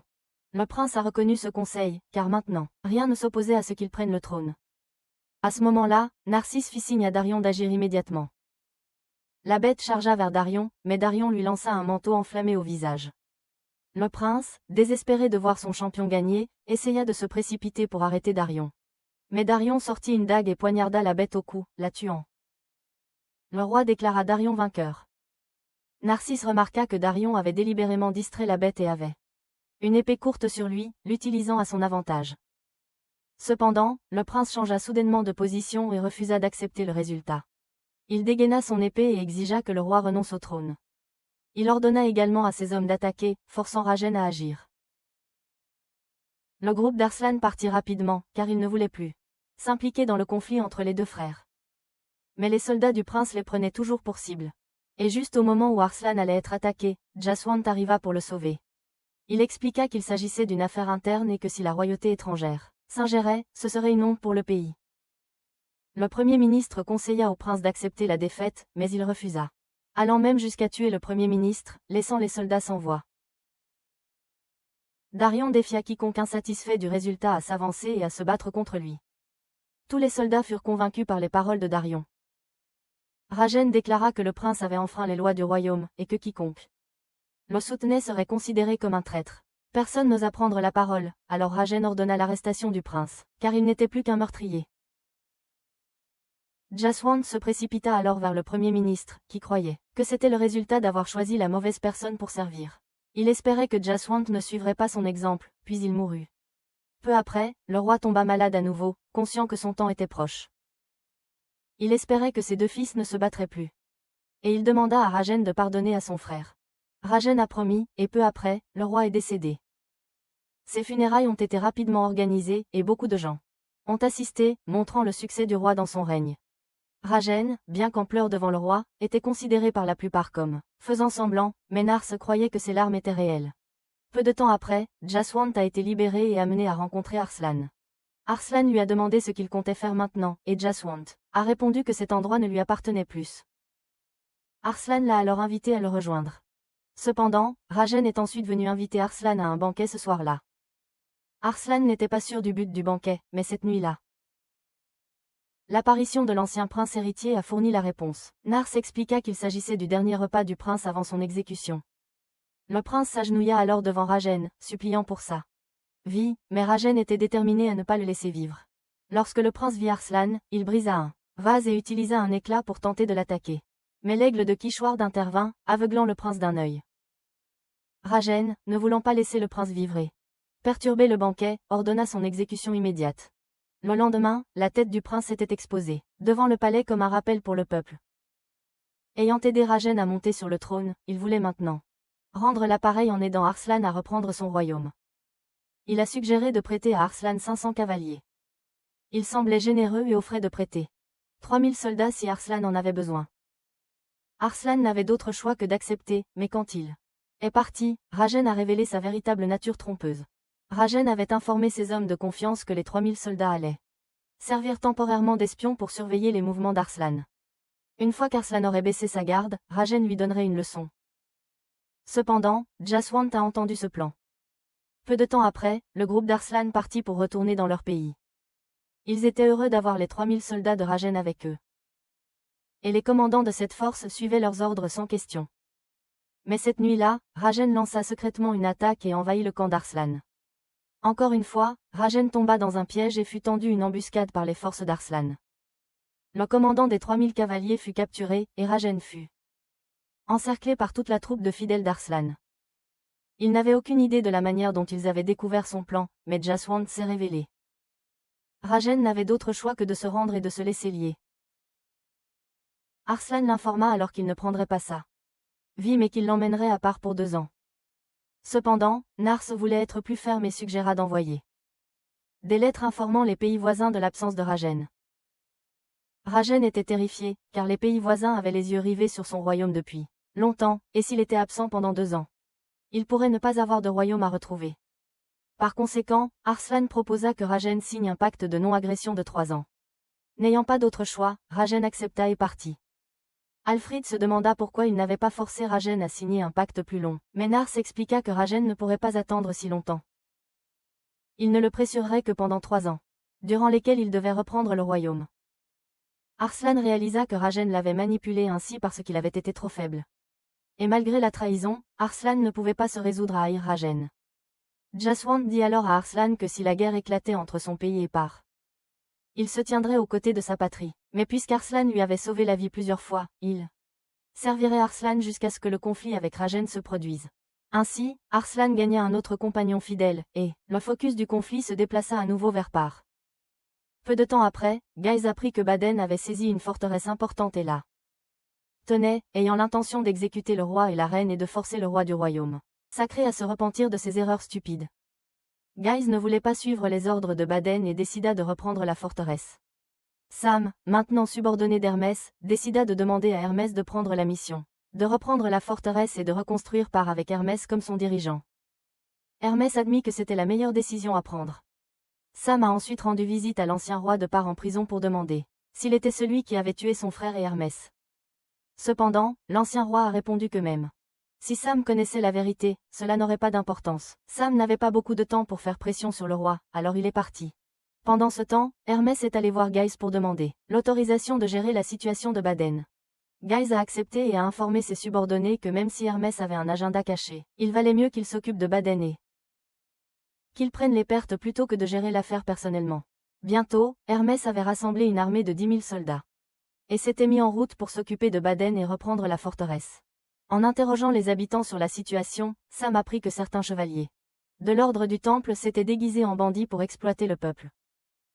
L'un d'eux, un homme borgne, s'était avancé pour s'en occuper. Après avoir entendu la description, Sam devina de qui il s'agissait et demanda la permission à Hermès de recruter cette personne. L'homme était Cubar, qui avait autrefois servi à Chapour mais avait depuis été capturé. Cubar ne servait plus personne et menait une vie de vagabond, s'adonnant à l'alcool et aux femmes. Cependant, Sam l'a invité à servir Hermès, le véritable roi des Parts. Peu de temps après, l'armée d'Hermès est arrivée à la forteresse, occupée par Baden et a brûlé le drapeau sacré pour le provoquer. Baden, connu pour son tempérament, a immédiatement mené ses troupes au combat. À ce moment-là, il a été révélé que Xander était toujours en vie. Et Sam avait divisé ses forces pour se préparer à l'attaque. Après une journée de combat, les forces de Baden ont perdu 2000 hommes et les soldats restants ont décidé de se fortifier à l'intérieur de la forteresse. Cependant, Cubar a rencontré Hermès et a demandé quels étaient ses plans une fois qu'il aurait repris le trône. Hermès a déclaré qu'il voulait apporter la paix et récupérer le trône perdu. Cubar, cependant, a décidé de ne plus participer, car il voulait continuer à vivre librement comme il l'avait fait. Hermès ne l'a pas pressé et a permis à Cubar de partir avec une récompense pour son rôle dans la bataille. Cubar a ensuite dit à Sam que la raison pour laquelle il avait refusé de rejoindre était qu'il savait qu'il y aurait inévitablement une guerre civile entre Arslan et Hermès. Ce qui l'a surpris, c'est que quelqu'un qui détestait le système de cour, comme Narcisse, suivait Arslan. Peu de temps après, Narcisse a rédigé 2 proclamations.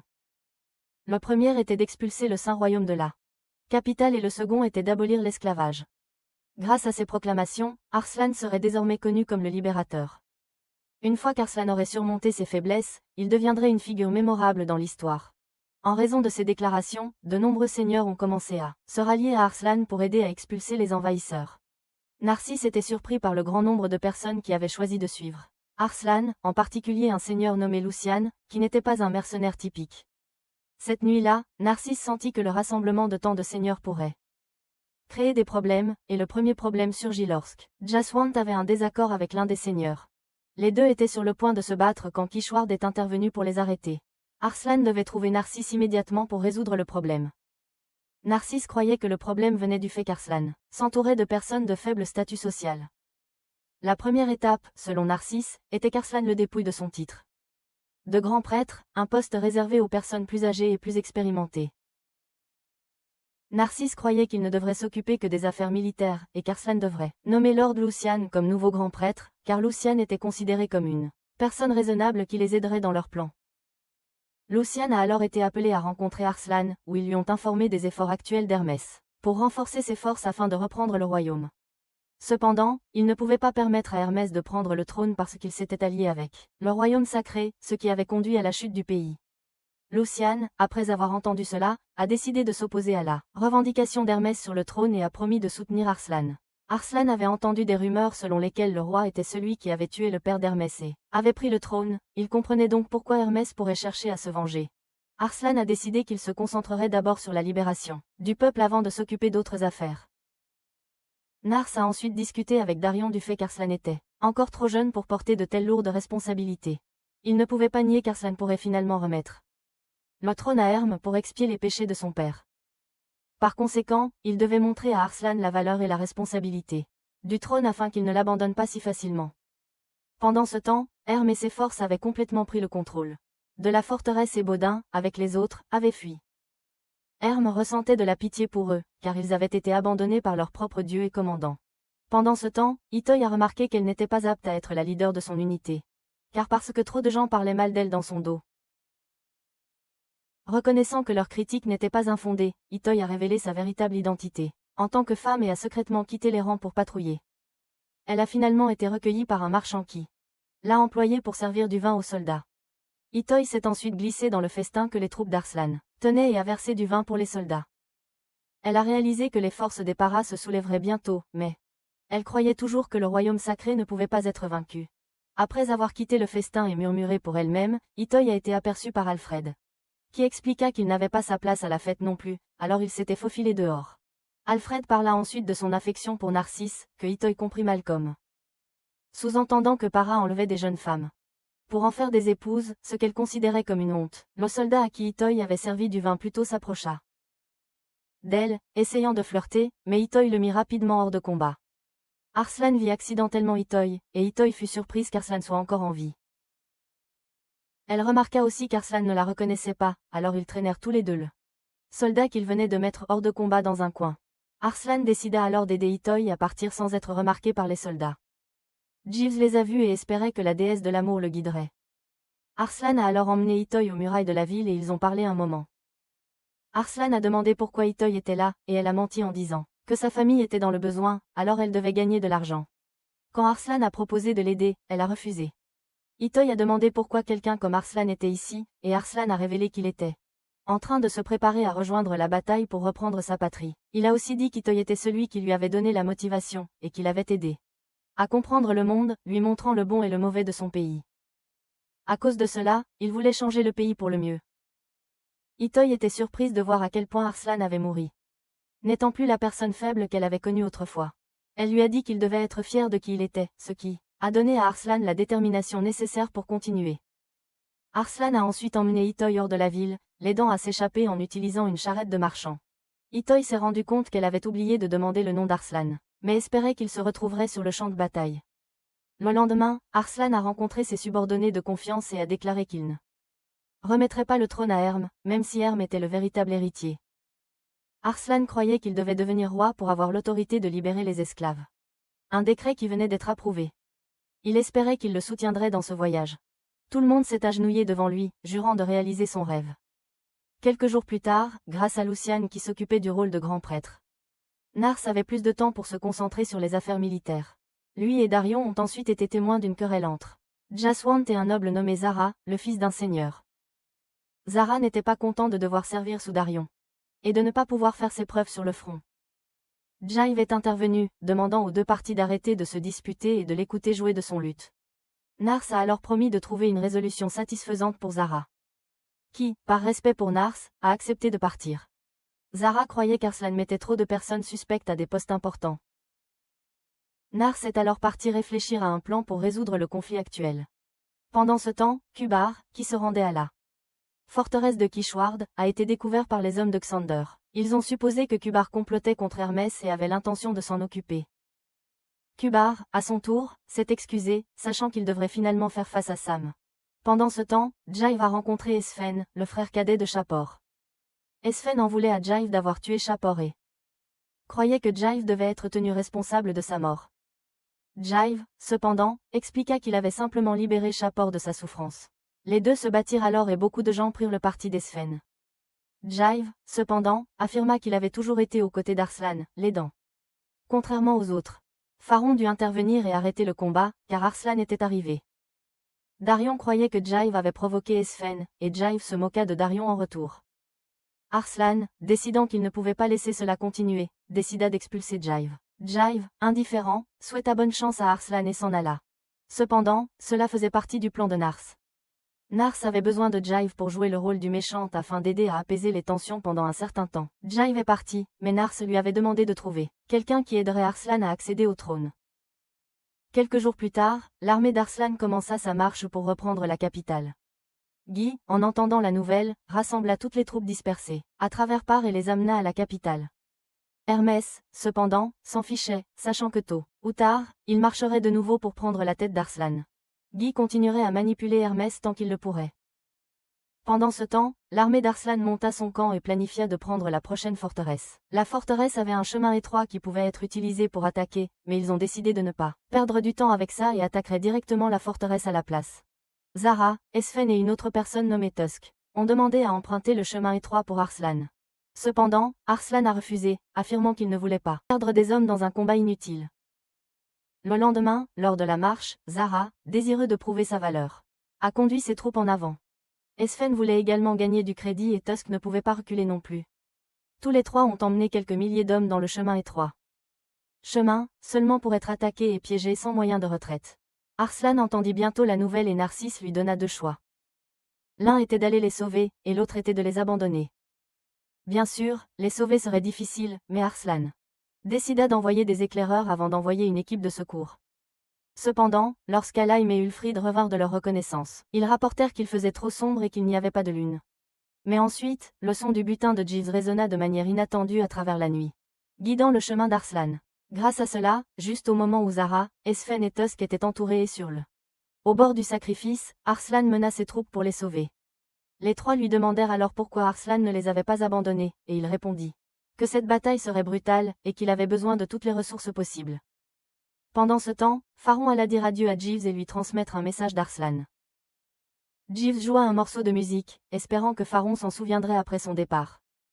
En même temps, Herm reçut la nouvelle qu'Arslan était en chemin pour reprendre la capitale, il décida donc de l'intercepter. Guise, apprenant qu'Arslan apportait 60 000 soldats, suspecta que ce chiffre pouvait être gonflé, il prépara donc 100 000 hommes pour engager le combat. Bien que ce soit un grand nombre, Guise ne voulait pas être complaisant. Comme il était possible que les 60 000 soient une sous-estimation, et que le nombre réel pourrait être beaucoup plus élevé. Lorsqu'Hermès est revenu, il a affirmé qu'il avait 30 000 hommes et voulait emprunter 70 000 soldats supplémentaires à Guise pour vaincre Arslan. Guise a accepté de les prêter, mais a insisté sur le fait qu'Hermès devrait les rendre plus tard. Hermès est parti à contre-cœur, toujours frustré par le manque de respect qu'il avait subi de la part des autres. Entre-temps, Elam et Alfred avaient rassemblé des informations dans la capitale. Ils ont été découverts par les soldats, donc ils ont dû faire semblant d'être un couple en fuite pour éviter les soupçons. Ils entrèrent dans une taverne où les soldats se rassemblaient et apprirent que les soldats du Saint-Royaume étaient irrités par Xandar et les hommes de Sam, qui se vantaient d'avoir capturé la forteresse de Baden.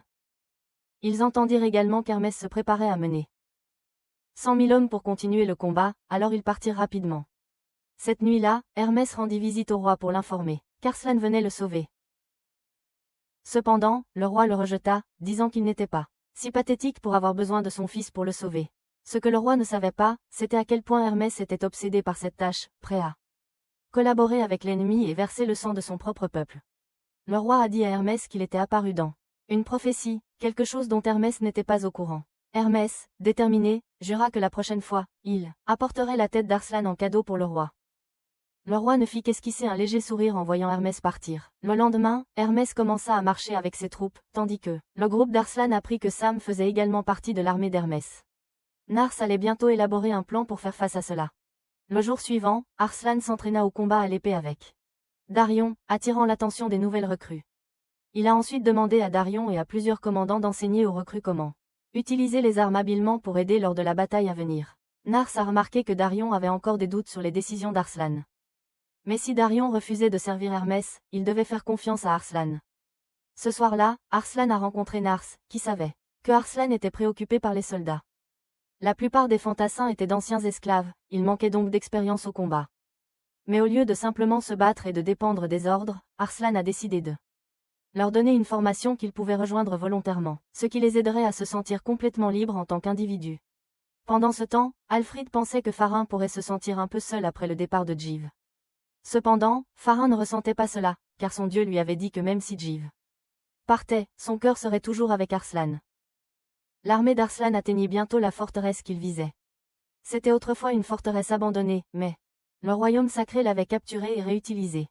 La forteresse était commandée par Barça, qui avait hébergé Itoy tout ce temps. Itoy était contrarié de devoir coopérer cette fois avec les soldats de Paraherm.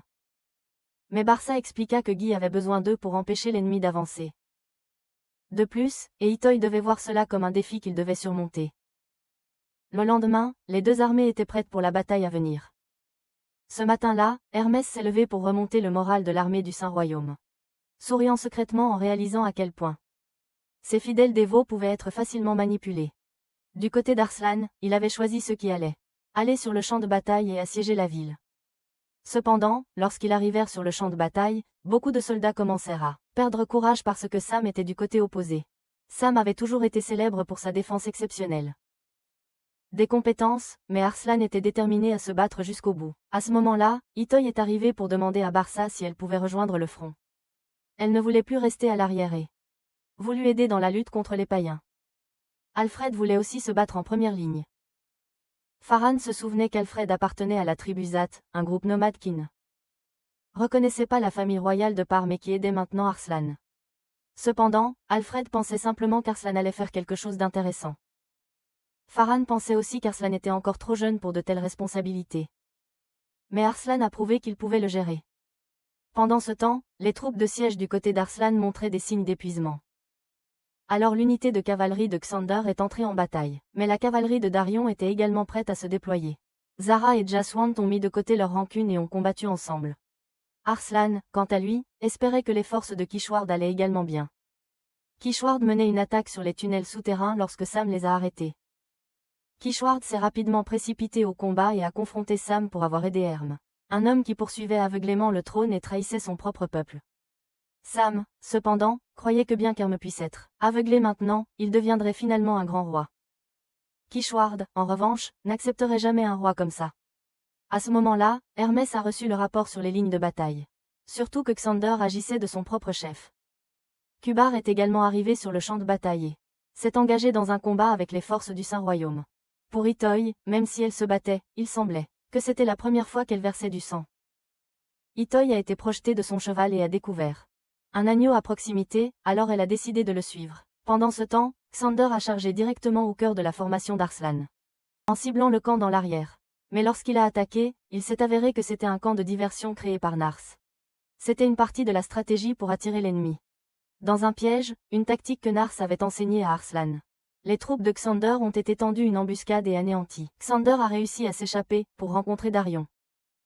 Darion a reconnu que Xander était en effet très dur, mais il voulait toujours se venger de son père. Il croyait qu'une fois qu'Hermès aurait ascensionné sur le trône, Carlin serait innocenté parce que Carlin connaissait le vrai roi et aidait Hermès à reprendre le trône.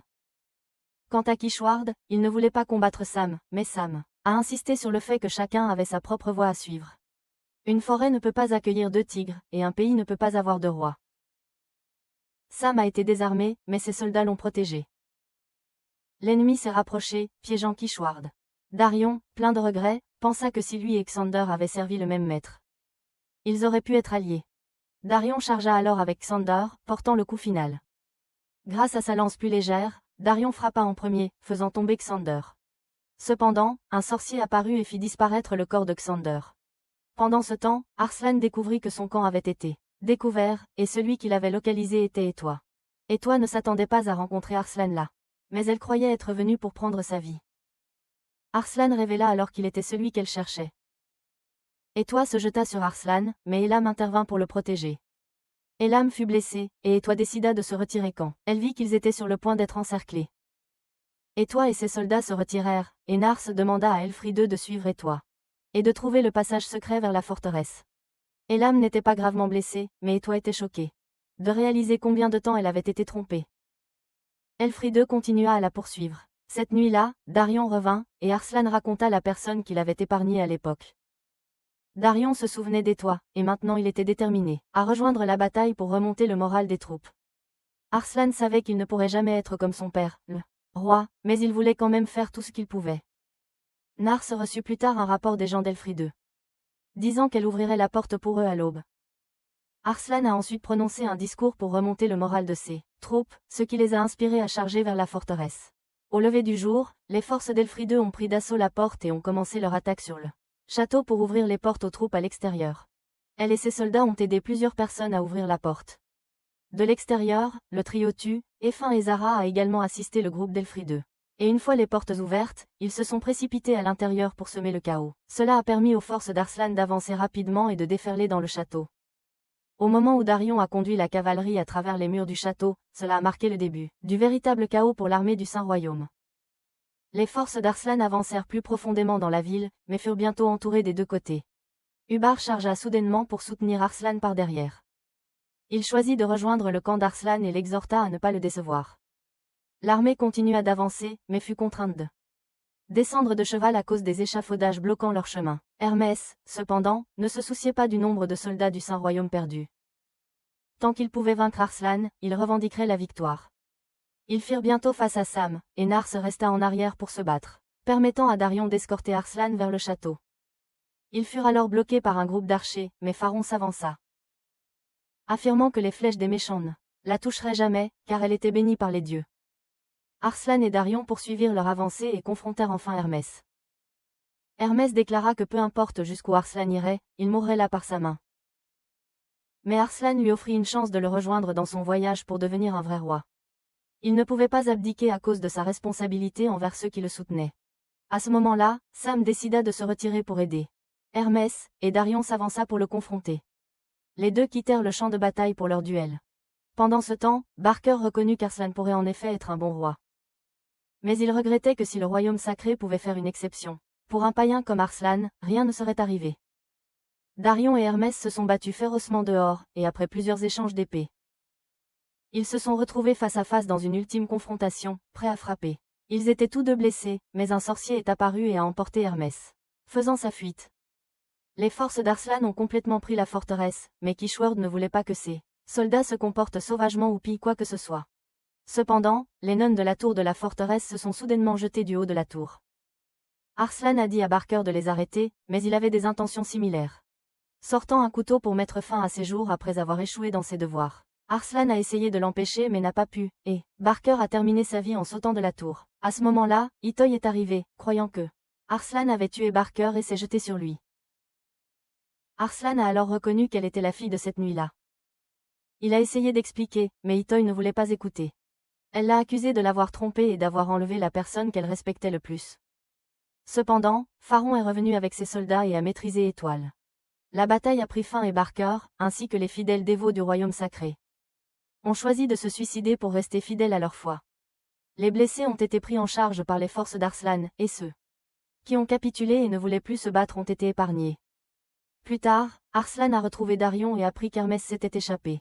Narcisse a ensuite emprisonné les prisonniers et leur a donné quelques lits. Il a aussi demandé aux soldats s'ils savaient où se trouvait le groupe d'Elfrid, et elle est tombée inattendue du stockage de nourriture. Elle a été surprise d'être encore en vie et ne comprenait pas pourquoi Narcisse était là. Il a expliqué qu'il occupait le stockage de nourriture. Jaswant a ensuite soigné les blessures de Darion et Kishward. Je me demandais pourquoi Hermès n'avait pas fini Darion. Darion supposait qu'Hermès pouvait jouer avec lui, et qu'il avait probablement un plan caché. Pendant ce temps, Pharon buvait avec Kubar et Arslan rendit visite à Étoile, qui s'était calmée. Après avoir appris la vérité sur la mort de Barker, Arslan et Étoile ont tous deux admis que Barker était un homme vraiment gentil qui n'appartenait pas au champ de bataille. Arslan apporta de la nourriture à Étoile et la persuada de manger, voulant entendre son histoire. Elle lui dit qu'elle avait abandonné son ancien nom, car elle avait été adoptée par une famille de chevaliers. Puisque cette famille n'avait pas d'héritier, elle a changé de nom et est devenue chevalier. Arslan lui a alors demandé s'il y avait un moyen d'arrêter la guerre. Il a admis avoir lu chaque mot de la Bible qu'elle lui avait donné, reconnaissant que c'était bon pour enseigner aux gens, mais que les dirigeants l'utilisaient pour manipuler des personnes dévouées comme elle à massacrer d'autres. Les idéaux opposés ont conduit Étoile à ne plus vouloir argumenter et elle a dit à Arslan de partir. Cependant, Arslan lui a demandé de venir prier pour les soldats tombés le lendemain et de laisser la porte ouverte. Si elle voulait s'échapper, elle était libre de le faire. Mais le lendemain, Étoile est quand même venue prier avec Arslan. Pendant ce temps, Hermès est revenu rencontrer Guise. Il a révélé sa véritable identité et proposé une alliance avec Guise, sachant que Guise n'était pas friand de part. Guise a mis ses cartes sur table et a demandé à Hermès de l'aider à renverser son frère, afin qu'il puisse devenir le roi du Saint-Royaume. En retour, il a promis de remettre le trône de part à Hermès. Pendant ce temps, l'armée d'Arslan poursuivait sa marche, brûlant la forteresse pour empêcher les bandits de l'utiliser comme base. Les prisonniers du Saint-Royaume ont eu du temps avant d'être libérés. Pour éviter une pénurie de nourriture, Étoile a suivi pour s'occuper des blessés, et Alaim a dû aider car Étoile semblait être de peu d'utilité en dehors de la bataille. Une nuit, alors qu'il faisait camp, Étoile est allée chercher de l'eau pour s'occuper d'une femme enceinte. Elle a eu une brève conversation avec Pharin et a appris pourquoi tout le monde suivait Arslan. Bien qu'elle ait tout entendu, Étoile a fait semblant de ne pas comprendre. Ce soir-là, Arslan est allé chercher Étoile pour lui rendre la Bible. Étoile pensait qu'Arslan agissait de manière imprudente et manquait de respect pour sa propre vie en venant ici. Ils se sont déplacés dans un coin pour parler, et Étoile a refusé de reprendre la Bible. Peu de temps après, la femme enceinte a donné naissance à un enfant. Peu importe quel dieu ils adoraient, tout le monde espérait que l'enfant aurait un avenir radieux. Quant à Arslan, il ne s'attendait pas à ce que son difficile voyage ait atteint un tel point, mais il savait qu'il était encore trop tôt pour être confiant. Pendant ce temps, Jif cherchait des preuves de la légitimité de la revendication d'Arslan au trône. Et ainsi, l'histoire du garçon qui serait connu comme le libérateur et deviendrait un prince à seulement 15 ans devait être mise en pause ici. Au revoir.